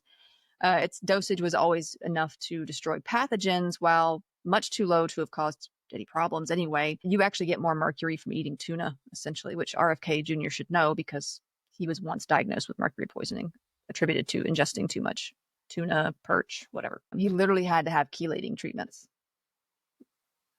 It was that bad. Now, a vaccine containing 0.01% thimerosal as a preservative contains like 50 micrograms of thimerosal per 0.5 milliliters dose, or approximately 25 micrograms of mercury per 0.5 mil dose. For comparison, this is roughly the same amount of elemental mercury contained in a 3-ounce can of tuna fish. And for those like, well, ingesting and injecting are different. That's true, but vaccines are given intramuscularly. They're not sent straight to your organs. It's not intravenously. And you guys aren't going to believe this, but that's not the same. That is not the same whatsoever either. It also should be noted that thimerosal metabolizes into ethyl mercury, not methyl mercury. The latter is actually more toxic and not as easily broken down. They're different. There have not been any findings of the presence of such small amounts in various studies. However, its use in vaccines has long been in decline now. It's been like since 2001, all vaccines of children under 6 are thimerosal free, except for like some flu vaccines. There was actually an Australian study in 2014 of over 1 million children that found no evidence of a link between thimerosal and vaccines and autism development. Furthermore, they actually, anti-vaccine advocates actually took this case to federal court, stupidly enough. And even there... who paid for that? There were already many accounts from reputable scientists and various peer-reviewed and published studies showing that the MMR vaccine itself didn't cause autism. Oh, what do you know? The vaccine that was that Dr. Paul Offit, the board-certified and fellowship-trained pediatric immunologist, helped to develop, stands up over time. Imagine this. Anyway. So the judges actually evaluated 3 separate cases representing 5,000 claimants in that particular lawsuit. They found in 2009 that neither MMR nor thimerosal cause autism. In 2010, the U.S. Federal Court of Appeals upheld the lower court's ruling. So it's just been every time it's been proven. It's just not a thing. This isn't a thing. There's no link. One scientist that testified in that case actually said the petitioners have been the victims of bad science conducted to support litigation rather than to advance medical and scientific understanding of exactly. Wow. Couldn't be more targeted to the actual issue at hand. Well, most of these people well played. A lot of these people, like, even if they have a child that has autism, they're not researching autism. A lot of them don't even know what the spectrum looks like, or they don't understand that it is a spectrum. A lot of them just say, well, it's causing neurocognitive difficulties in my child. Not everybody with autism has like high levels of it presents differently. Neurocognitive dysfunction. It's a spectrum of presentation. And so it's going to look different. But a lot of them, they have in their heads, like, basically they're thinking vaccines cause Rain Man. That's about it. Yeah. But that's not a great image of autism as a whole. So right. But people driven by terror are not critically thinking. No. Now, Also, the Canadian Pediatric Society, the Centers for Disease Control and Prevention, the Institute of Medicine of the National Academy of Sciences, and the UK National Health Service have all concluded there is no link between the MMR vaccine and autism. In a 2011 journal article describing the vaccine autism connection, it said it has been the most damaging medical hoax of the last 100 years. Wow. Another ingredient we discussed that has been a subject of controversy was aluminum salts, like aluminum hydroxide, aluminum phosphate, potassium aluminum sulfate. These are adjuvants. They lengthen the immune response to the vaccine. Aluminum salts appear to slow down the release of the active ingredient from the vaccine once it's injected, so that it could stimulate the immune system to respond to it, It improves its function. Yeah, so that's how that works. They also absorb protein well and stop these proteins in the vaccine from sticking to the walls of any kind of container during storage. So it just helps. There you go. Away. Science. Now, aluminum is the most common metal in the Earth's crust. We're exposed to it all the time. It reacts with other elements to form aluminum salts. Small amounts of these are found actually naturally in almost every food and drink, including water, as well as in breast milk and in formula milk for babies. Aluminum salts are used as food additives, bread, cakes. You guys are eating bread, eat a sandwich today, you got aluminum in you. Have fun with that. And they're also in drugs like antacids. It's used widely in food packaging. The amount of aluminum present in vaccines is small, less than 2 milligrams of the salts, less than a milligram of actual aluminum. Aluminum is not used by the body. Any aluminum that is absorbed from food or other sources, it's just eliminated through the kidneys. Babies are actually born with aluminum already present in their bodies, usually from the mother's blood, or it just crossed the placenta, I should say. Over time, small amounts of aluminum from food, drink, and other sources do accumulate in the body, but it's not believed to it doesn't pose a significant risk to health, as indicated by research from 2004 in the UK that was done. The view of most experts is that there is currently no convincing evidence that exposure to everyday levels of aluminum in any form, whether it's antiperspirant or whatever, increases your risk of Alzheimer's, genetic damage, or cancer. So it's something somebody just made up. A hippy-dippy baloney that you made up. Unless we have, information in the future that shows anything, and I will bring that to you because I believe that when science changes, if the data suggests something different, so far, like nothing. There's nothing there. Yeah. Also, when people who smoke argue with me about vaccines, and if you're a smoker, fine, but when they argue with me about vaccines because they have like chemicals or call them poisons, immediately no. Like, first off, you're inhaling cyanide, arsenic, a whole lot of other stuff, but a vaccine that simply encourages your body to build antibodies is poison. Spewing anti-vax conspiracy and then ripping a fat cloud on a vape is like, I don't know. I mean, do you, but like it just that together. Do you? Doesn't. Let's talk about something else. It's not going to help your case. Now, when it comes to adverse effects, because people are going to be like, what about when this happened? What about when that happened? There are rare adverse effects to vaccines. No one has said any different to that. We're not saying they're 100% perfect. Also, a headache and slight fever are not adverse events, as your immune system. No. When we say adverse events, we're talking about an intrusive case of, a real issue that, an adverse effect of some of the COVID vaccines, for instance, was like myocarditis, pericarditis. It was and is still very rare, more so than actually having myocarditis after having a COVID infection, because it causes that inflammation. The COVID infection itself causes myocarditis in some. So it's actually even more rare to get it from a vaccine than it would be if you were to have the illness itself. According to the American College of Cardiology, in all, more than 2.2 million second Pfizer doses were given and more than 87,000 Moderna doses.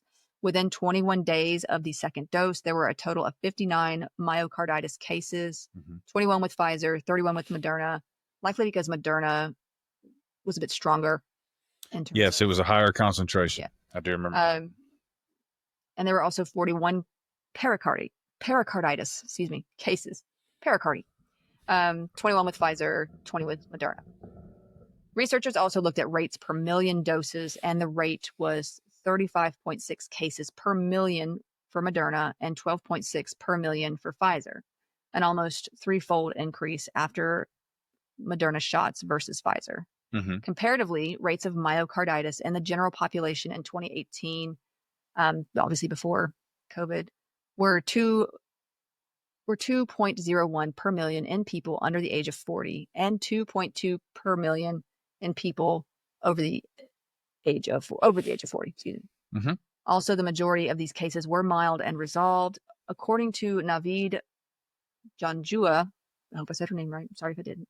She was the lead author of the study and also an epidemiologist and the executive director of data and analytics services at the British Columbia Center for Disease Control. So big titles there. I'm just saying. What would be their chemical mechanism for causing myocarditis? Oh, hang on, let me Okay, look at this. sorry. Our findings have, this is her talking, our findings have implications for strategizing the rollout of mRNA vaccines, which should also consider the self-limiting and mild nature of most myocarditis events, benefits provided by vaccination, higher effectiveness of the Moderna vaccine against infection and hospitalization found in prior studies, and the apparent higher risk of myocarditis following COVID-19 infection than with mRNA vaccination. Mm-hmm. I don't think it's a chemical thing. I think it's the way the body responds. I want to say it's the inflammatory response of your immune associated system. with the priming of the immune system. Yes, because it also happens with infection. Interesting. Okay. Actually, and it's less mild with infection. So your body is responding, I believe, in a way where the immune system is it's causing that, because all it is inflammation in those cavities, those areas. Mm-hmm. And there was like a certain population where I think it was more, like I think it happened more in young men than it did. It did, yeah. So. It was teenage boys. Mostly. Yeah. Teenage, early 20s. Something like that, yeah. And then it was mild and just sort of, they were fine. Mm-hmm.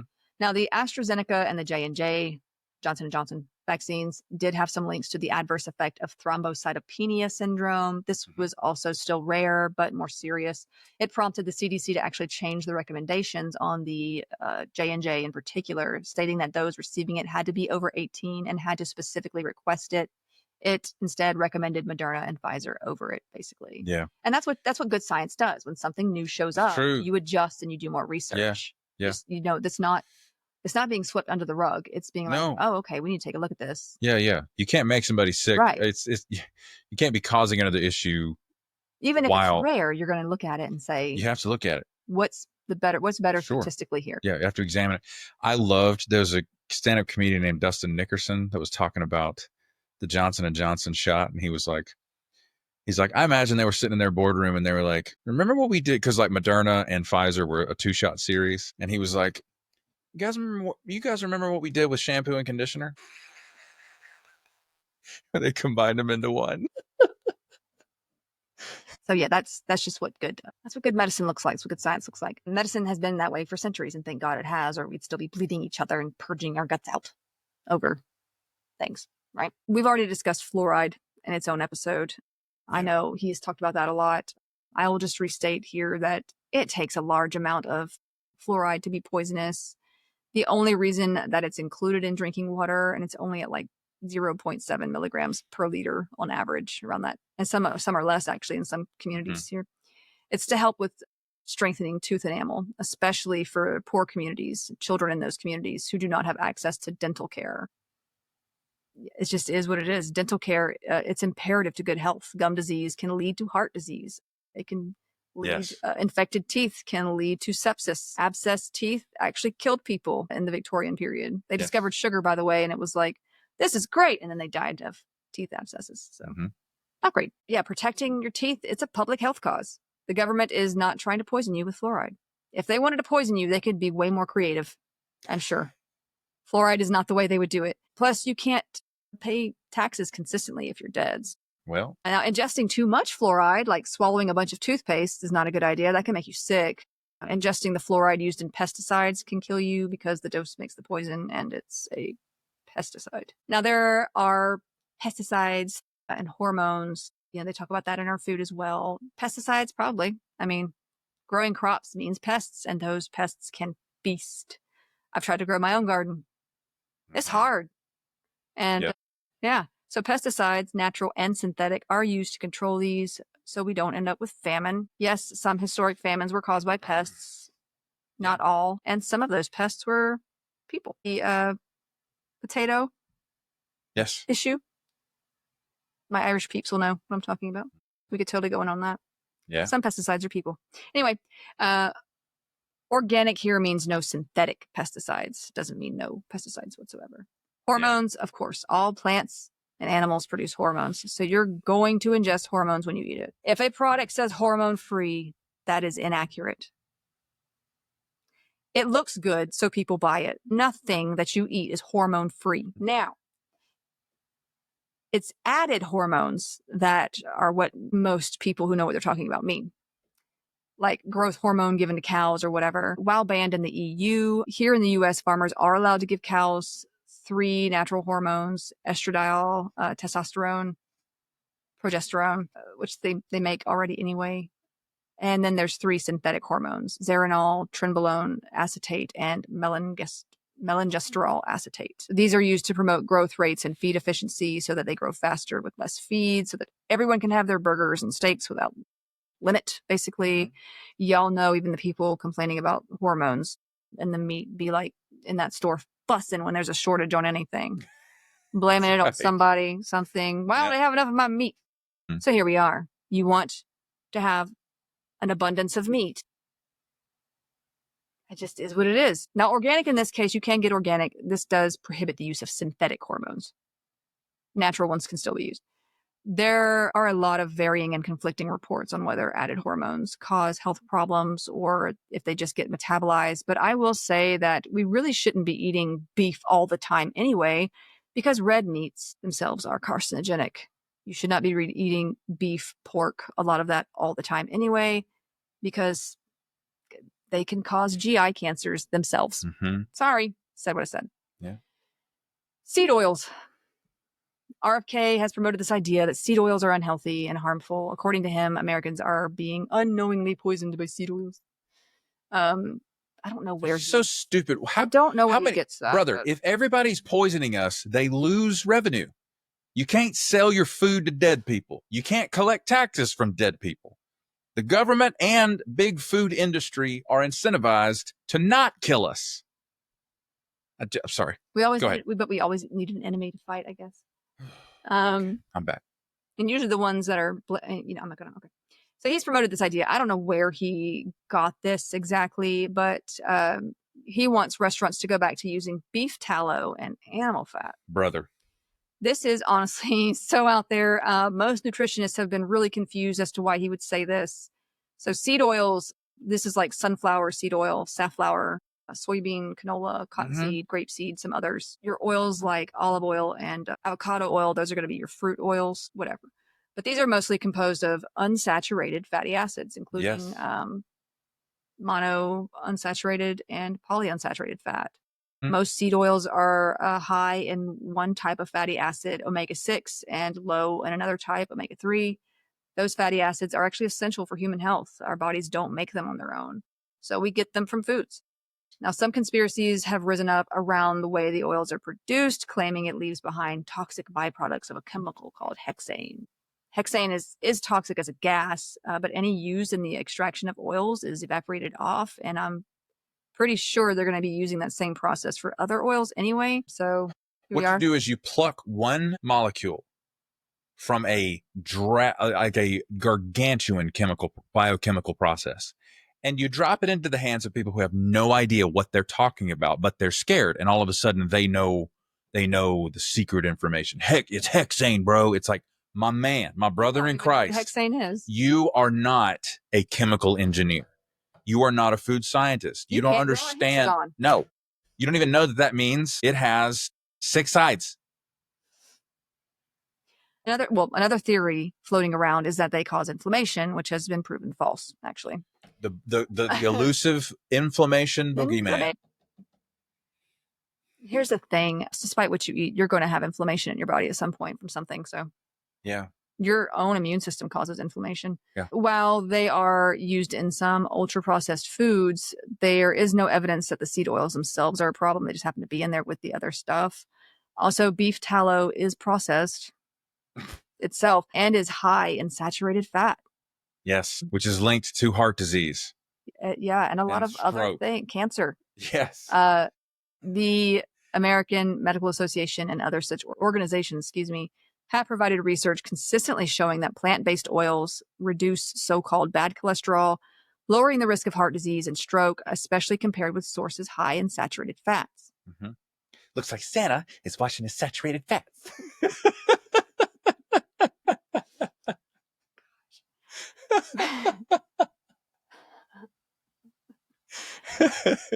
God, I love that movie too. Research from Brigham and Women's Hospital have shown this as well. A study of more than 200,000 adults over more than 30 years released recently found that people who ate the highest amounts of butter had a 15% higher risk of dying than those who ate the least. People who ate the most plant-based oils, including seed oils, had a 16% lower risk than those who ate the least. So, all right, real quick, I need to run through raw milk because Jesus Christ. Oh, man. And some of you are going to be like, what's wrong with raw milk? And you know what? I'm not trying to judge anybody's lifestyle, but y'all know me. I can't let this one go. No. So please don't take this personally, but these are the facts. So RFK promotes raw milk farms and also for raw milk to be sold anywhere. And in some states, it is legal to just sell raw milk wherever. Now, we've gone over pasteurization in a few episodes already and how important it is for preventing illness transmitted by the drinking of milk. Pasteurization is not a hard concept. It's not. And I don't want to be someone who gets blamed for, well, you're going after people who are less educated. Pasteurization is not a hard concept. We've already fought this fight. It is simply the heating of milk to a certain temperature to kill off these dangerous microbes. And now you'll see people online, well, I drink raw milk, but I boil it first. You're not drinking raw milk, champ. Okay. I'm trying so hard to be so nice. I really am. I'm sorry. So you're killing off dangerous microbes. It's that simple. It is not robbing you of nutrients. No. Honestly, milk is not great for you like we've all been sold anyway. Got milk? That was an advertising scheme from a big corporation. So many famous people were involved in that. That was not simply a PSA. That was a corporate propaganda. They did it with cheese too. Cheese is not healthy for you. You can have it here and there in moderation, but it is actually one of the number one reasons why we have an issue with obesity in this country. Cheese. And some of y'all are like, cheese? You should see how much cheese goes on food here in America. I'm just saying. And it's not a lot of it's not like the cheese people think it is either. No. Milk has calcium. It's fortified with vitamin D, but it's not the only place you can get these nutrients. Also, not everyone can easily digest cow's milk. It was made for cows. Yes, that's a great point. And now, has it been useful with children and making sure they get nutrients? Yes, of course, especially children who who live in poor communities. Maybe they can't get that nutrition elsewhere. Mm-hmm. I'm not coming after that. Yeah. My thing is, as an adult, believing that you are missing out because your milk is being pasteurized. Raw milk is not just gross. It's it literally can have bits of feces in it, by the way. It can be dangerous. It can also have blood in it, by the way. Great. If you're not, okay, go milk a cow. See how clean that is. A lot of human-hating bacteria, parasites, and viruses can affect us through raw milk, including Salmonella, E. coli, Listeria, Campylobacter, Brucella, Mycobacterium / tuberculosis, if you will, influenza, avian flu, Rift Valley fever, Yersinia, like the plague, Cryptosporidium, and so much more. There is literally no reason to drink raw milk. None. If you want to drink it, then do it. No one's trying to take poop milk from you. Okay? Because of some government secret or whatever it is people have bought into. I'm not judging you, but if you want to drink your poop milk. It can, I think. Will it affect other people? It might if those bacteria, viruses, whatever, decide to evolve within you and become harder for the rest of us. Now, but you know what? Don't do that. Yeah. And for those who are like, well, God didn't pasteurize it, so I don't need to. Cow's milk is for cows. Guys. Cow's milk was for cows originally, not you. And nowhere does it say, and then Adam was told to go drink from the udders of a cow. Okay. Again, I'm not coming for all milk. I'm just saying cow's milk was originally for cows, not you. It is not necessary for you to drink milk in the first place. Can it give, especially kids like nutritionists? Yeah, it can. Raw milk, there's no reason to drink raw milk. We have pasteurization, and it is safer now to drink milk. Also, pasteurization was for wine at the time, too, before it became a thing for milk. So anyway, now we have found it, like I said, beneficial for nutrition for children, but still it is cow's milk or goat's milk, whatever floats your milk carton, whatever. I don't care. Okay. I'm at the point where I'm like, if you want to drink it, then do it. I don't care anymore. That's up to you. I'm here to just give some facts about how it can hurt you. All right. Mental health and neurological stuff. We have all heard of the talk about wellness farms for ADHD peoples, right? Like he considers ADHD meds as poison and he wants us all to stop taking our meds and go to a farm where we can. I don't know what he expects people to do there.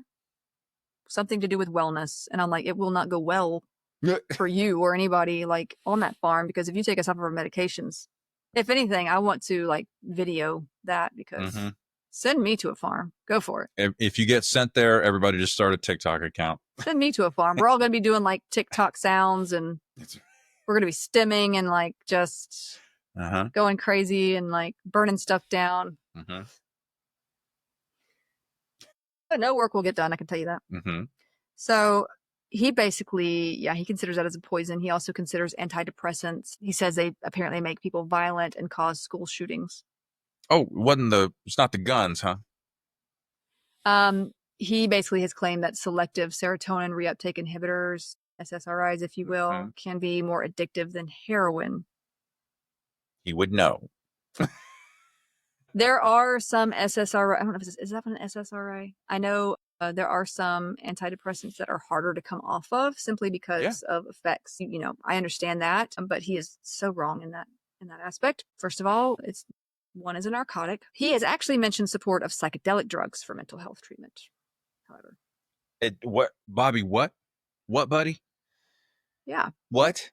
Because you won't get violent if you are hallucinating. So what does he want people to do? Like take LSD every other day? Like, what are you even talking about, dude? Anyways. He's also publicly stated that as a kid, he had never heard of ADD, ADHD, autism, Tourette's, narcolepsy, speech delays, and other such injuries. Yes, because you were high on heroin, Bobby. That's why you never heard of it, bro. Also, he said they were not a part of the dialogue. But then again, neither was his aunt, Rosemary, and her lobotomy. And her forced lobotomy. I mean, at the same time, you're growing up in an environment that does not support mental health anyway. You think anybody ever looked about it anyway? So yeah, you think anybody ever looked at RFK Jr. and said, how do you really feel about your uncle and your father being assassinated politically? How do you really feel? About giving answers to anything anyway. He takes forever and he never gets to the point. You know what I'm saying? Yeah. Like, did anybody ever actually help him process that? The grief of losing. No, I'm sure they didn't. That's why he turned to drugs, probably. Great point. And ended up in that little gang called the something terrors. I don't know. Anyway, so if he's just because you haven't heard of a medical or mental disorder, that doesn't mean it's new. That is not how epidemiology works, or that it's caused by something new. I could name off several illnesses that people would be like, I've never heard of that. Yeah, because it's. Of course you haven't. There's a lot out there. The vast majority of the time that the general public gets diagnosed with stuff, they've never heard of it. They don't know what it is. What is rheumatoid arthritis? They don't know what that is, generally. So, obviously, he's in this whole, I've never heard of it, so it has to be caused by something new or whatever. So he went on to mention autoimmune disorders as well, or autoimmune disorders in general. That is a big class to generalize, first of all. While some triggers for these may be environmental, there is also some genetic stuff involved. There's a lot that goes on. It's complicated. Also, a number of autoimmune diseases have been linked to certain viruses even. So, like the Epstein-Barr virus. He had never heard of juvenile diabetes. Like, I'm sorry, you've never heard of diabetes mellitus type 1? because that just made what? Once again, I'm incredulous. Also, rheumatoid arthritis, as you mentioned, which is an autoimmune, as well as lupus, Crohn's disease, other autoimmune disorders. Yeah. Just a number of others that, he has never heard of. For context, he blames such diseases on either vaccines or nutritional issues. And look, some diseases may be exacerbated by different foods or ingredients, but that doesn't mean it causes them. No. Okay. So running through the ones he's never heard of, ADHD was identified as far back as the 1700s. Autism was given a diagnosis / name in the early 1900s, but it existed long before this. Autism has been mistakenly associated or misdiagnosed as many different other disorders, such as schizophrenia, especially when it was first being looked at, bipolar, etc. It's also gone through a few changes as to how it's defined and categorized. For instance, when Asperger's was incorporated into the autism spectrum in 2013, when autism spectrum disorder became the diagnosis for it, as well as what it once was. It was once called infantile autism. And there were other disorders that we now know to be a part of that spectrum. So Tourette's, first identified in 1885. Narcolepsy, 1880. Juvenile diabetes, 1880s. Rheumatoid arthritis, early 1800s. Lupus has been known about for 2,000 years, really, literally described by Hippocrates. Maybe not have been called exactly that, but, Crohn's disease, late 1700s. Autoimmune diseases of various sorts have been around for centuries, as has been recognized in ancient remains. So, these illnesses are not new. No. Nor were they likely new when first described or identified or given a name. Pluto was discovered in 1930, but I'm sure it was there way before that, right? That's a great point. You can't just say it's new. Well, I never heard of it. George Washington never knew about dinosaurs. These bones were not identified as such a creature until 1824. People actually thought it was a giant's bone or whatever. But the dinosaurs existed, whether or not he knew about them. So yeah, he has referred to autism as a preventable disease. Preventable disease, and vowed to find the environmental toxins responsible for the autism epidemic. Well, I'll be right here on the edge of my seat. Here's another thing. He's calling it an epidemic because more people are being diagnosed. But what he's missing is it's not that more people are getting autism or having autism or being born with autism or ADHD or any of those. It's that we now have the ability to better diagnose people than we used to. We now have more criteria. We now have more studies. We are now better able to both diagnose and care for those things. That's right.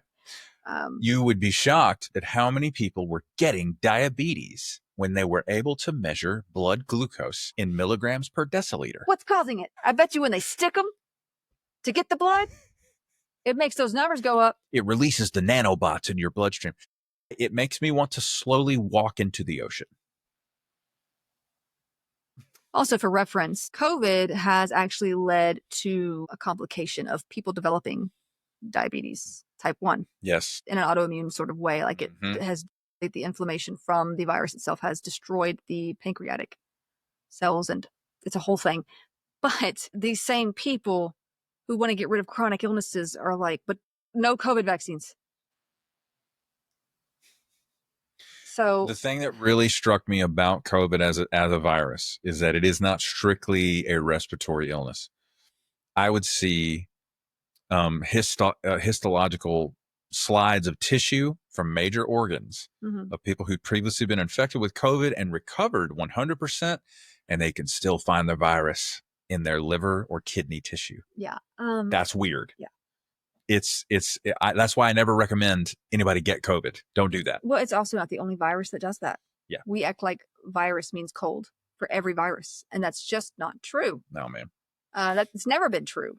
All right, now, COVID conspiracies. Whatever your take on COVID, where it came from, how it spread, best prevention and treatments, we all know someone who's super knowledgeable in virology all of a sudden, right? Like Uncle Bob on Facebook, who's non-compliant with his diabetic care. Totally. Has literally never seen a microscope and thinks AIDS is a hoax. Suddenly an expert on microbiology and all things health related. That's right. Now, I'm actually talking about a real person. He's not my uncle or named Bob. I'm just giving him some anonymity, but I think we all know somebody that's kind of like that. That's right. Now, RFK Jr., he's been a big promoter of such conspiracies, including the quarantine was a lie and put into place so that 5G could be placed in all of our communities for data harvesting and surveillance to control us, which is rich coming from the guy that wants to surveil everyone with autism and keep their data because, as he told. Anyway, I mean, honestly, if they want to know where you're at, they can look at your phone and stuff. They know. They don't have to do any of that. They're stealing my data. Like, yeah, when they have it. People were like, they're putting chips in the vaccines. They know where you're at already. Why would they want to do that? Also, how could you can't do that. Anyway. Yeah, you're sharing an article that you haven't even read where the headline says that there are nanobots inside the COVID vaccine, but you're doing this on Facebook. Also, like Mark Zuckerberg knows where you live. You can't do that in a vaccine. Even like when you like put chips in dogs, it's under the skin. You don't inject. He also told Joe Rogan in a June podcast interview, obviously this is not this June, but he told him that Wi-Fi radiation causes cancer. There's cell phone tumors, and it can also open your blood-brain barrier to toxins. I hate Joe Rogan. I really hate that guy. Alex Jones, too. Alex Jones, Andrew Schultz, Theo Vaughn, all these podcast bros who don't know anything about anything. And they make millions of dollars talking into a microphone like I'm doing right now, except I am a licensed healthcare provider with a doctorate in my field. We are not the same. I hate all of them. Please continue. I do think it's funny when like the sounds from TikTok and it's like Theo Vaughn. And he's like, I don't know, man. If I had a spare missile, it's like, Theo, you're dumb, buddy. You're dumb. You're really good at stand-up comedy, but that's his whole shtick, though, I think, right? Yeah, but he plays. Isn't he supposed to be? He knows. He knows. I don't. Full shtick. No, he knows. He's not. He's not gonna get an honorary doctorate from Harvard Medical School. Well, but he's not stupid. No, he's not stupid. No. He knows what he's doing. Right. He knows better. Let me put it that way. He's been around. So do all these guys. He's been around. He knows. So. Yeah, there's no scientific proof connecting Wi-Fi or 5G to any illnesses. I believe this is a sentence we have to say. And this is according to the American Cancer Society. So people hear the word radiation and they tend to freak out. And I get that. But there's a difference between ionizing radiation and non-ionizing radiation. Rebecca, this room is absolutely full of electromagnetic radiation. Aren't you scared? No. This is all a non-ionizing Yes. Radiation. You are non-ionizing radiation. Yes. Actually. So you human beings put off radiation. So, and I could use that as someone who doesn't like being around people. And I could say being around people is dangerous, but I don't because it's not true. I'm just limiting my exposure. Dangerous, but I'm limiting my exposure to radiation. Mm-hmm. Okay. Exactly. So, but yeah, ionizing radiation, these are like your X-rays, your gamma rays, alpha, beta particles, those kinds of things. This kind of radiation has the power to sort of boop your DNA, cause cancer, an unfriendly boop, and cause cancer. Okay, that's a medical term right there.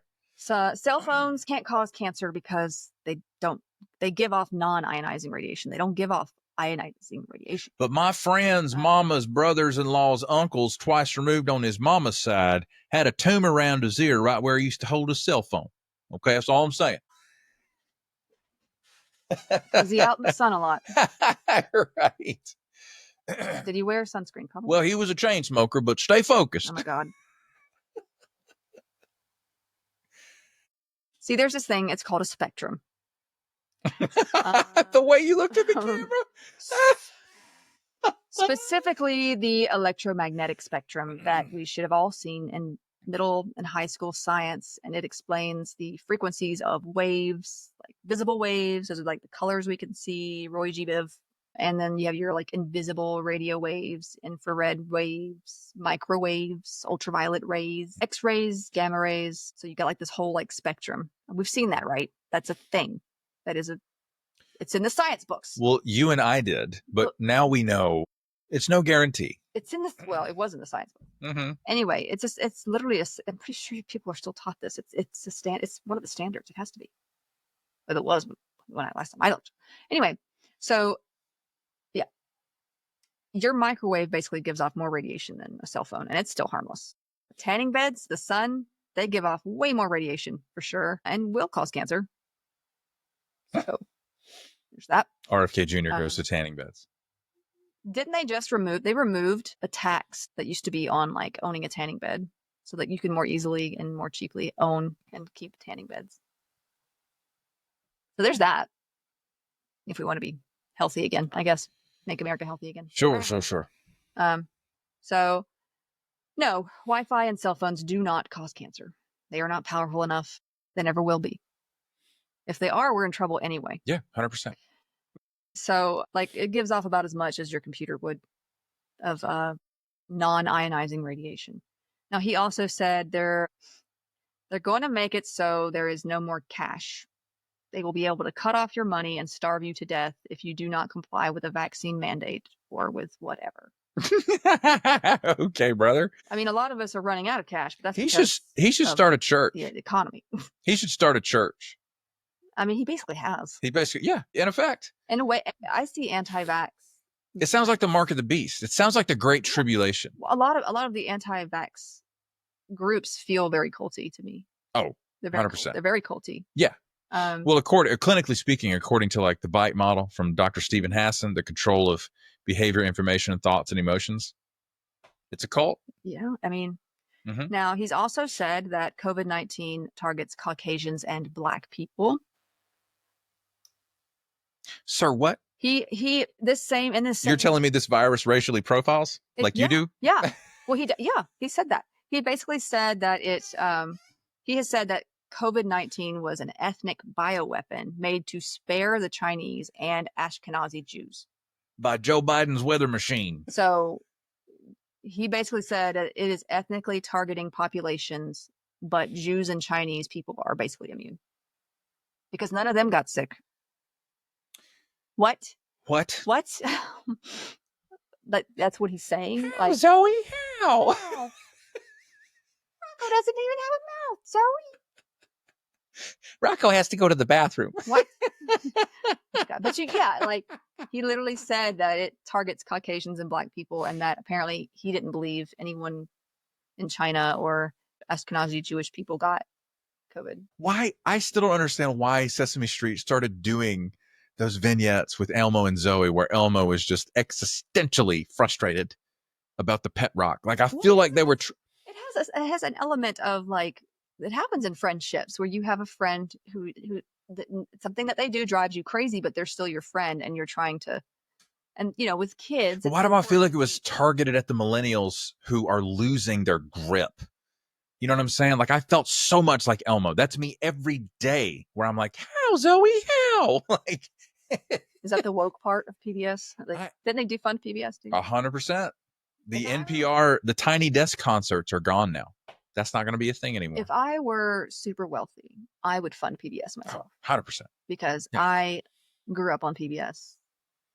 What's the story? Wishbone. Oh my God. All of those. Like, Mr. and Rogers. kids need that. Yeah. Ooh. Come on, man. Anyway, but yeah, he said that.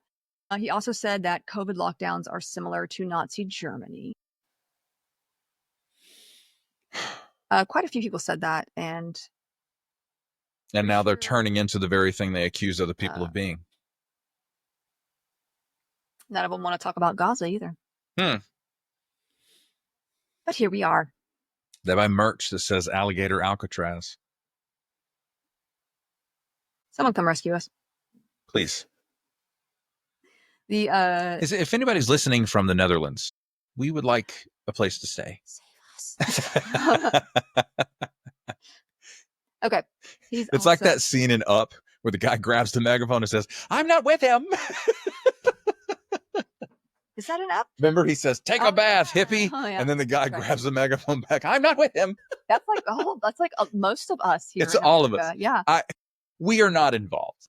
There's like, people are asking like if we're okay. No, we're not. Nope. Most of us don't want any of this. Nope. Okay, we don't. Nope. Gianmarco Marisi, the stand-up comic, he went to Italy. He toured Europe, and he was like, "How are politics for you guys?" And they went, and he goes, "Who's got it worse, you or me?" And they go, "You." There are even people right now who voted for orange dude that like they're like, wait a minute. You know what I mean? Like, wait a minute. what? No. This is the bad place. So here we are. He's Yep. also said the COVID vaccine is the deadliest vaccine ever. Okay. Which is just something he just said. There's nothing to even back that up with. He didn't have anything. Anyway, he's claimed that hydroxychloroquine and ivermectin are cures for COVID, and that pharmaceutical companies and the media discredited them because they threatened a billion-dollar vaccine industry. Ivermectin is a anti-parasitic. It's specifically an anti-helminthic. It's good for parasite infections. My parents took it. It's just whatever. We're not okay. And it has its own set of side effects. The most common use of ivermectin, besides parasites, is for horses. Well, they have their own like dosage, but there were people that were buying it off Tractor Supply. They literally had to hide the Tractor Supply had to put the ivermectin behind lock and key.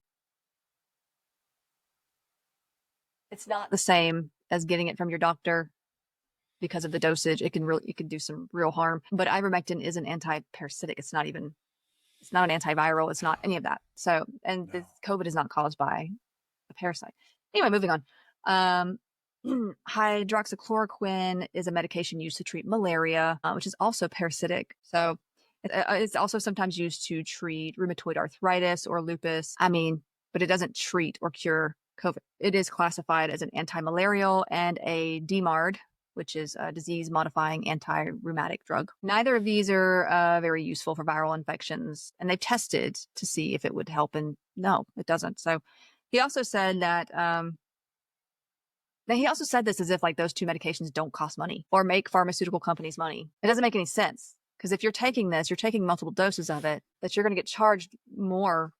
That makes them more money than one. That doesn't make any sense. Other health conspiracies that he has been a part of. The face you made. Jesus. These are direct quotes. I did not say this. He did. I can say right now there is no medicine for cancer that's safe and effective. It doesn't mean I'm against all medicines. I've been fighting for 2 years to get mercury out of fish. Nobody calls me anti-fish. That was Kennedy. Brother. Moving on. Again, something that he has said. I did not say this. These are his quotes. Lyme disease is a military bioweapon. Which militaries? Also, we can actually trace Lyme disease back to like 60,000 years ago.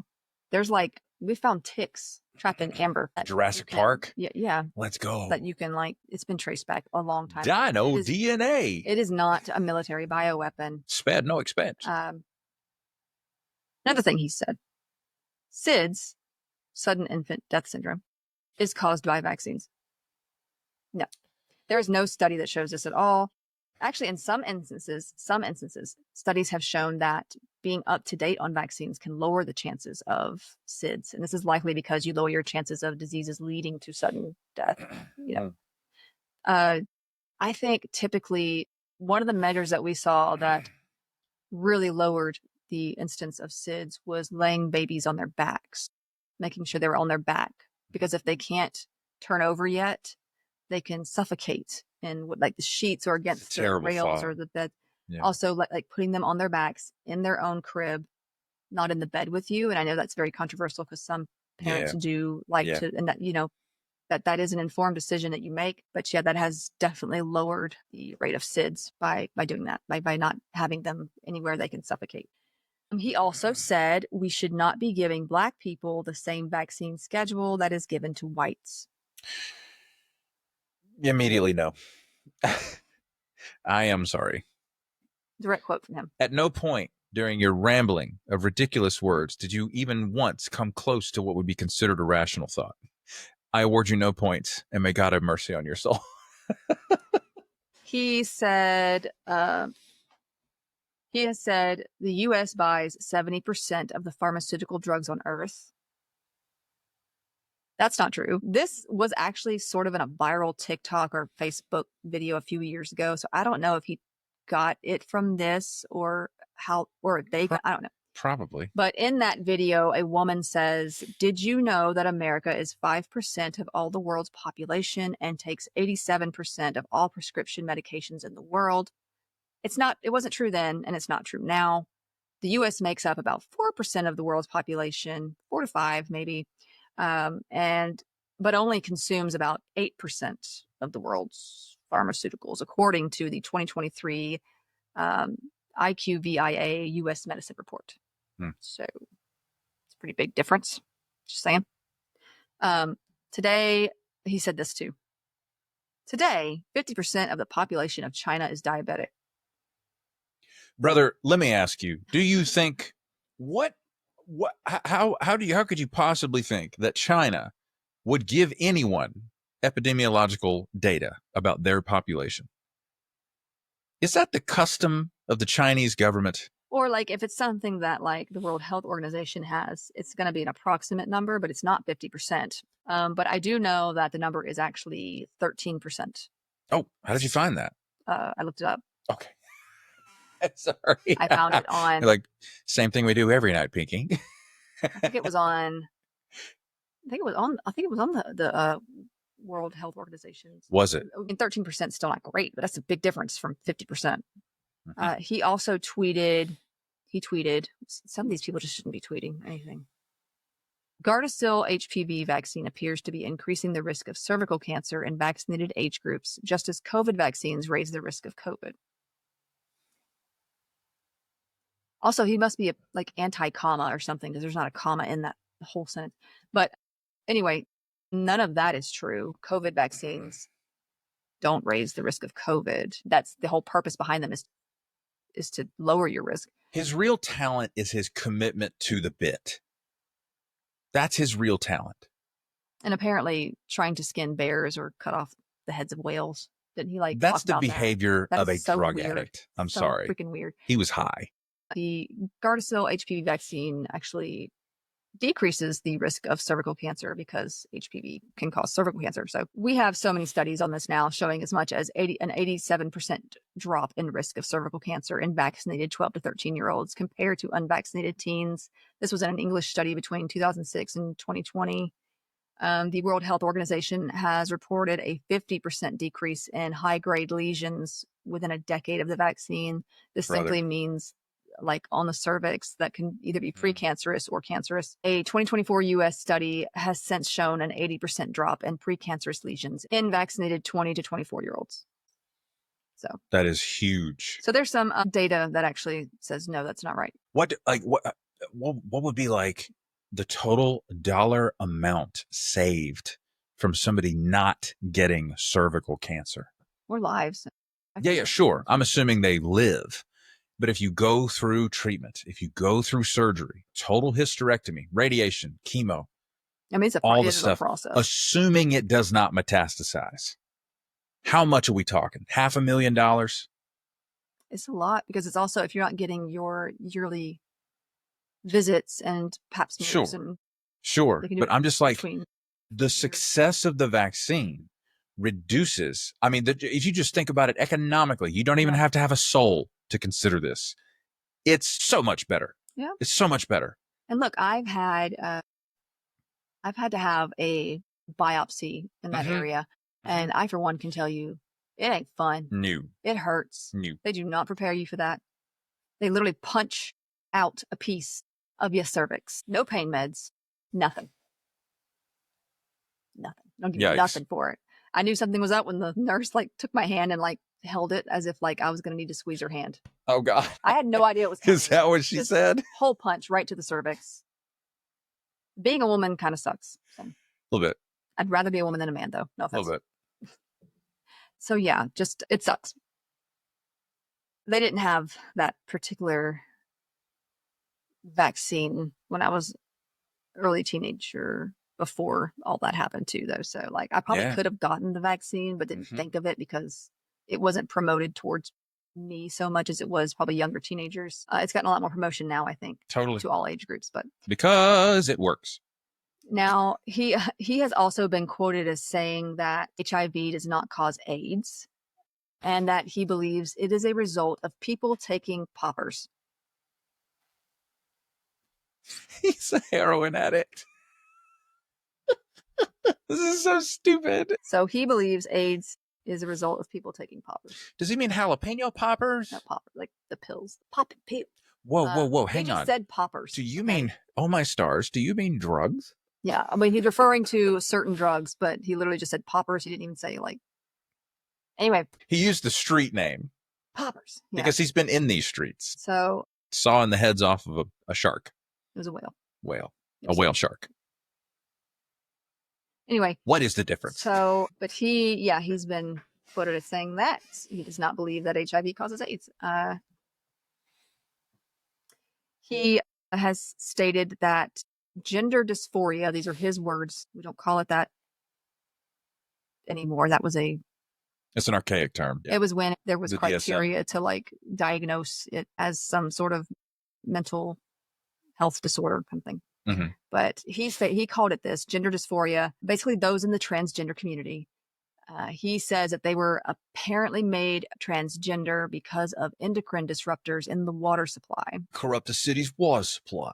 Now, endocrine disruptors are a thing. They can do some crazy stuff to like frogs and little fish, usually because it ends up in like runoff water or industrial waste, that kind of thing.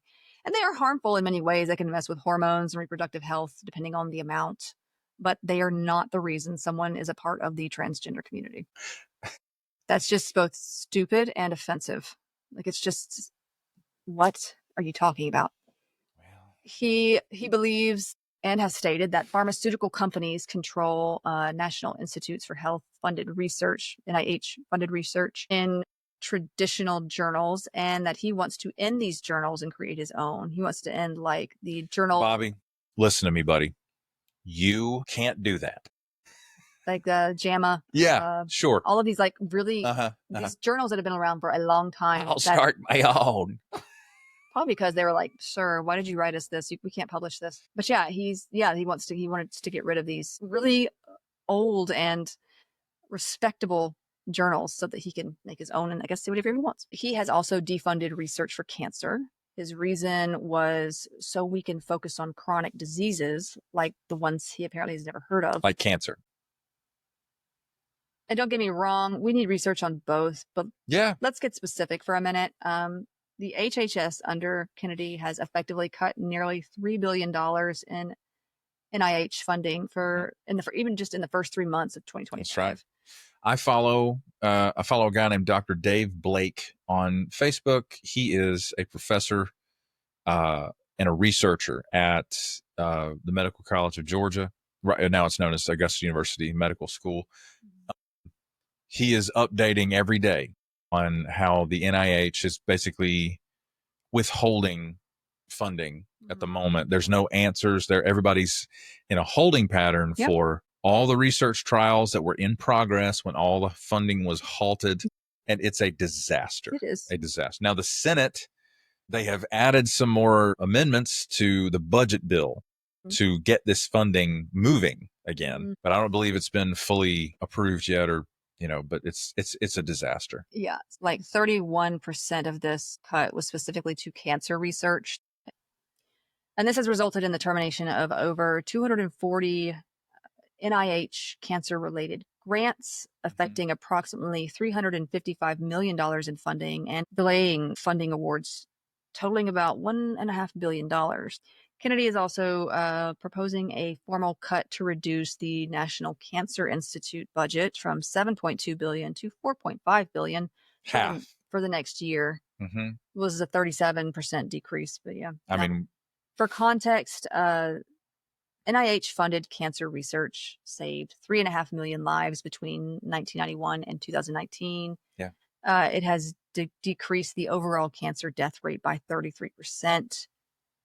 Also, this research is not just for cancer, but also like Alzheimer's, ALS, probably things he's never heard of either. Mm-hmm.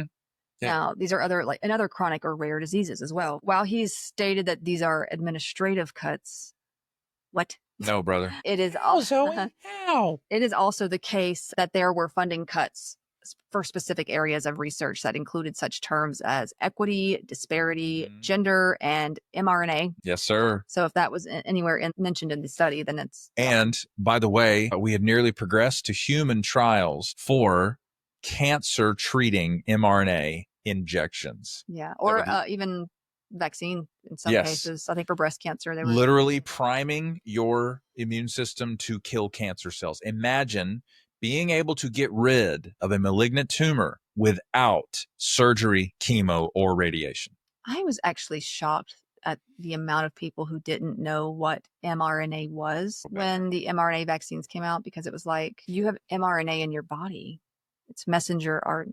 We totally went over that in high school. Like, I feel like this is not, it's not a new term. It may be a new way of... Okay, now that you say that, like they acted like mRNA was some special technology that it was new. That was going to like control us or something. Yeah, like it was completely synthetic or something. It's not a new chemical they're using. mRNA is just messenger RNA. It's an anatomical, it's a biochemical reference. Yes. Method. So I think what we're experiencing, again, I mentioned it's a post-truth society. We're experiencing how good, or rather how bad, our public education system actually is in the United States. Well, they want to get rid of, Well, they do want to get rid of it, but they were already, we've been primed for 2 decades ish to be dumb. It's absolutely shocking where we have ended up, considering that we have a public education system, but man, it's bad. Well, there have been changes way before even this administration that caused a lot of issues. I think these days it's just teaching kids how to take a test most of the time, testing on things. They don't teach a lot of the stuff that you and I grew up learning. But then, like, I still remember, like, my mom and a lot of people from her generation were like, oh, the only history I learned was from my football coach, and he only talked about football. And I'm just like...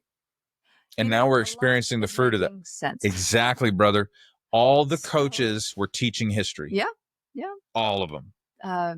And maybe there was some here and there that were doing maybe math, maybe... Yeah, it's depended. But history was left by the wayside. And now nobody knows that, some things have happened in the past already. Well, they also, like, there's things they want to get rid of in history too, like specifically. Oh, man. Yeah. And then there's the whole banning books thing. Oh, God. I can never trust anyone who would want to ban a book. I'm sorry, I just can't do it. So now, a court order after the whole funding cut for those specific areas of research that had those terms I mentioned, there's a court order after this that's basically demanded that those areas of research be reinstated. I don't know where that's at the moment, but because of the ban on DEI, which is the diversity, equity, and inclusion, illnesses like sickle cell disease have lost all funding for research. And who gets sickle cell? African Americans. So because it's... Yeah. They don't get the benefit of scientific research. Like, that's unbelievable. Ridiculous. That should be illegal. And I've had a handful of patients. Right. Yeah.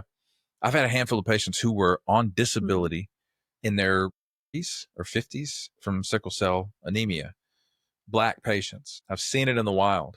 It's real. And it's not just that one. That's just an example I'm using. Yeah, that's sure. Like, because of the ban on DEI, that is some of that's being lost as well. Well, in that case, why they're probably going to cut research into hypertension, cardiac disease, heart failure, and kidney disease, because the incidence of all that is higher in the Black community as well. Yeah. Now they have all the reasoning they need to cut all that too. Of the study, sure. It's insanity. You literally have to word your study or your grant application was, we'd like to just do this for white people if that's okay. Like, you literally, that's how they have to.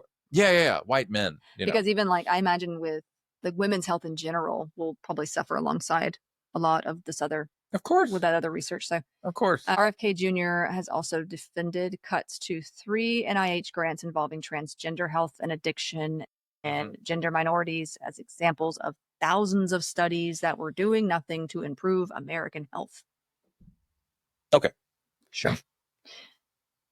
According to the Association of American Medical Colleges, as a result of loss of funding, NIH has cut 160 clinical trials, 38% of which were related to HIV. An adolescent clinical trials network that had 14 sites running, like 7 different studies, had its funding cut, as did 2 NIH-funded areas working on HIV vaccine research.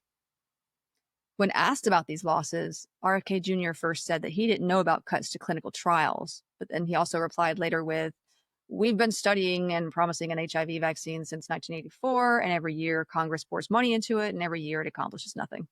That's what he believes. Okay. That's just all I can say anymore. Talked with anybody about this? No. He just says stuff. Now, in May of this year, 2025,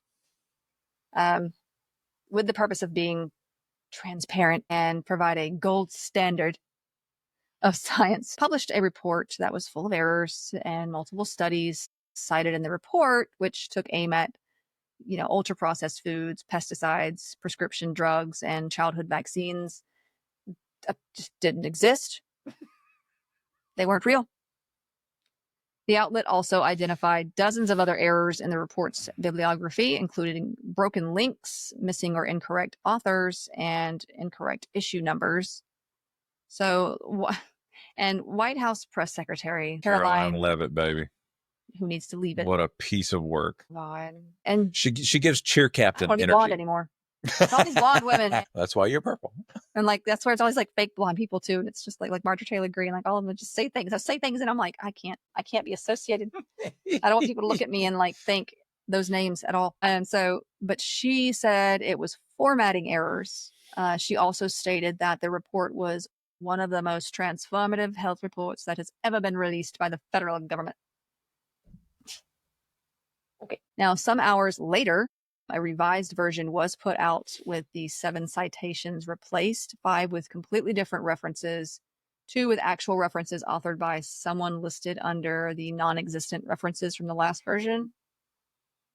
Now, epidemiologist Catherine Keyes, who is listed in the Maha report as the first author of a study on anxiety in adolescents, she's done research on the topic before, but she's actually announced that she had never written the specific paper cited in the report. She says the paper cited is not a real paper that I or my colleagues were involved with. There was a paper by Mariana Figueroa. She's a researcher at the Icahn School of Medicine at Mount Sinai, and she studies the effect of light on human health. She was cited as evidence that screen time interrupts children's sleep, even though the study was conducted in college students and didn't directly measure sleep. As Figueroa told USA Today, the study is ours, but unfortunately the conclusions in the report are not accurate and the journal reference is incorrect. The New York Times and Washington Post took on their own investigations, basically, and found further faulty references and evidence that AI was actually used to write the report. Yes, that's exactly what I was going to say. Especially since the references were not real and AI tends to make up material that it can't find. So, now a recent report from this month, actually, in that report, RFK Jr. has plans to remove all members of the U.S. Preventative Services Task Force, the USPSTF, if you will. It's kind of fun. Got it. This is a panel of independent medical experts whose recommendations help guide insurance companies and doctors' decisions about a range of preventative health measures like cancer and diabetes screenings, as well as HIV and cholesterol drugs. They're the reason you start getting colonoscopies after a certain age, or mammograms, all that fun stuff. These are also the people who say, give them cholesterol drugs so they don't have heart attacks. Ask me if I'm on a cholesterol medication. It's funny you asked that because, yes, I am. He apparently believes that the panel was too woke. Brother, let me tell you, I'm going to take my woke pills so I don't die of a stroke at 55. Now, numerous doctors have announced their concern over this for obvious reasons. The American Medical Association sent a statement to the HSS stating that USPSTF plays a critical, nonpartisan role in guiding physicians' efforts to prevent disease and improve the health of patients by helping to ensure access to evidence-based clinical preventative services. They also said, as such, we urge you to retain the previously appointed members of the USPSTF and commit to the long-standing process of regular meetings to ensure their important work can continue without interruption. This measure would basically get rid of the experts and would likely stop preventable practices in healthcare, or at least insurance companies from covering them. So this has long been in the works, as seen in a case ruled on by the Supreme Court on the matter, who stated that its members are inferior officers that can be removable at will by the HHS secretary. Great. But if this plays out the way he wants, you can say goodbye to preventative screenings for breast cancer, colon cancer, HIV prevention, etc. Having them covered by insurance. Yeah. So now we all are aware, especially me and you, we're aware of the clinical recommendations to get screenings for X, Y, and Z at certain ages, etc. But it won't be covered by insurance. And it also may even tell doctors that they cannot advise you to do those things. So I'll have to have a doctor, and I believe that we do, that can tell me clinically what to do, even if it costs me $3,000 out of pocket. Yep. And those things can really which cost I will a do. lot of money. Yeah. Which I will do. And it'll be another out-of-pocket cost of healthcare that will be absurd. And look, insurance is already looking for ways to not pay for things. My mother, they're going to hell. Every last one of them. My mother has neurofibromatosis type 2. It is a genetic disorder where you can get these benign brain tumors, these tumors that grow, and which she's had removed. Which, if you catch them early enough, you can have just the radiation to stop them growing and whatever. Somehow it information on this fell through the cracks for her because she wasn't told about it until much later, which is a total error somehow. And then she ended up she had to have MRIs done and stuff like that, which cost her still out of pocket about a couple $1,000s, even though she has Medicare. That's right. Our insurance is a scam. I'm just saying. Yes. But the insurance tried to tell her, we're not going to pay for you to have this surgery to remove these brain tumors because we don't think it's necessary. Yeah. Brain tumors. Yes, sir. One of which was growing on her brainstem. Awesome. And the doctor had to call himself and say, it is necessary. And even then. Was that a peer-to-peer? Is that what he did? Possibly. But yeah, probably. But even then, they covered the surgery, but they still only paid him very little, and he just kind of worked for less. He did it anyway. Yeah. A neurosurgeon took a fraction of the actual payment. Yeah. So that my mom could have, she's had 2 surgeries to remove different, because they couldn't get, they can do the ones up here, and then they went back and then were able to get the ones behind, because she had 7 different tumors growing on her brain, and they would continue to, even if they're benign, they're going to be growing and pressing on things. Causing issues. So yeah, it causes encroachment. But now, if this goes through too, and it's genetic, that means should I ever need to be screened, I wouldn't be able to. We'll do it out of pocket. But awesome. We couldn't afford that. And we have so much disposable income to speak of in this economy. MRI, that is way too expensive. $2,000. I wouldn't even do it. I'd be well, guess I'll die. Well, I would make you. You know what I mean? That's too expensive. I would find a way. I would. So this is. On that note, the Patreon link is in the show notes.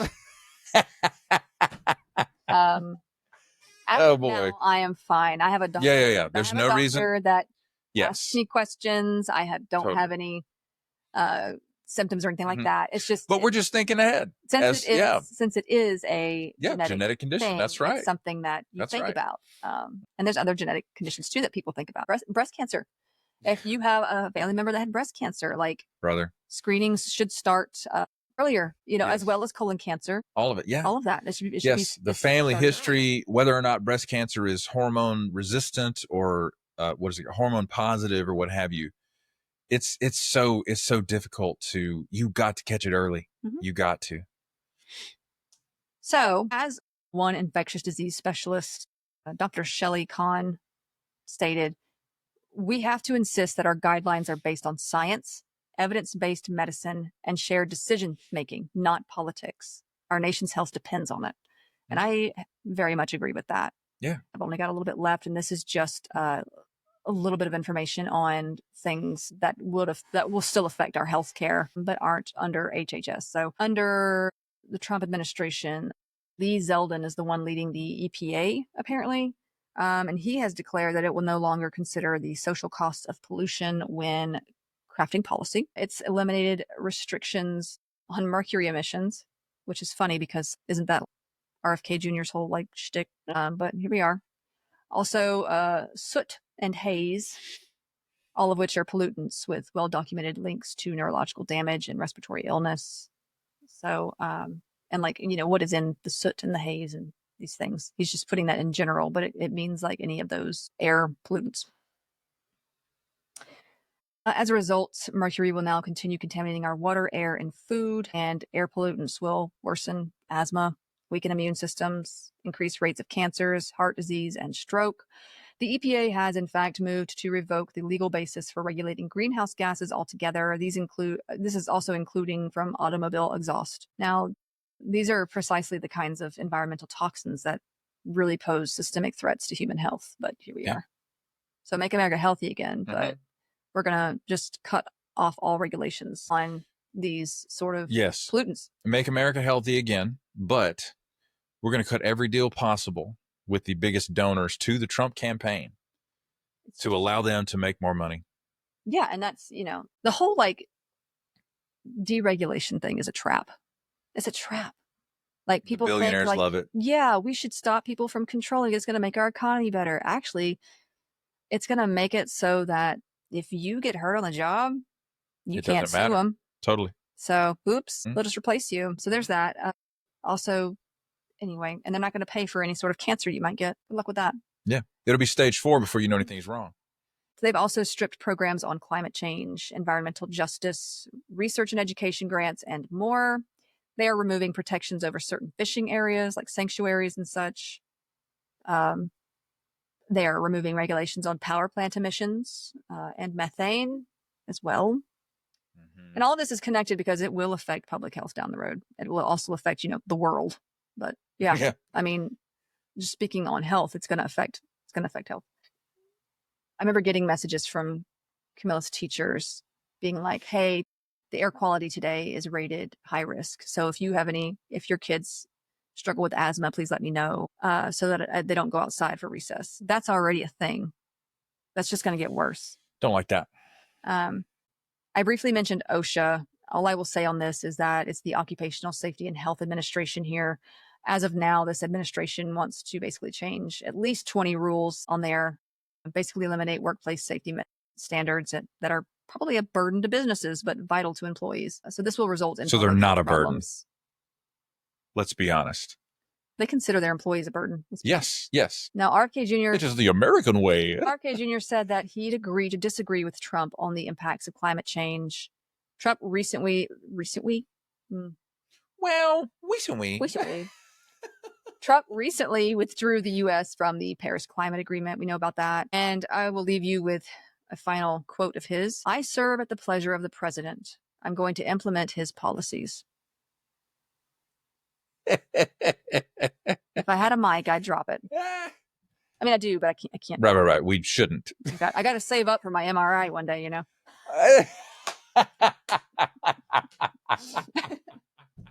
Starts a GoFundMe for the MRI. All right. That was a joke, by the way. I'm not. Yes, she's fine. She's fine. I don't have an MRI jar. No. Just. Well, ladies and gentlemen, I am in physical pain. There, honestly, I could have told you more things, but you could have. There just wasn't room. Wow. And brain space, to be honest. I am, again, and I did my best not to make anything about politics or anything. We don't really have to. All you have to do is talk about clinical data. This is the nature of things as it is right now. There's absolutely zero intellectual consistency. He is a danger to society. He's a liar. Yeah. And he is foolish. Yeah. He just says things. And I absolutely detest that he is in charge of anything in the United States of America. And it's been proved that he's a liar. He's been recorded as saying one thing and then saying another thing, and then he just lies, and then he just makes stuff up. He sucks at science. He sucks at it. Why is he even involved in this? It doesn't make any sense. His political success is a failure of American society. Hope this helps. Anyway, basically, this man is getting paid to destroy the public health system. That's right. He just is. It has been a long process of building these health systems up. Yeah. And we have spent 100 years doing this, and he's just unraveling it in a manner of weeks, 6 months, months. Just, and it's not just him. Like no, it's a whole lot of them. Yeah, it's really sad, and I can be hopeful for the future, but I'm nervous. Sure. It makes me nervous, and if it makes me nervous, exactly. That was great. Yeah, so just okay. Send help. I'm just kidding. But no, we are. All right. We need to end it here. But it's been. All right. Thank you guys. Thank you guys so much for listening. We will see you in the next one. Bye for now. Bye.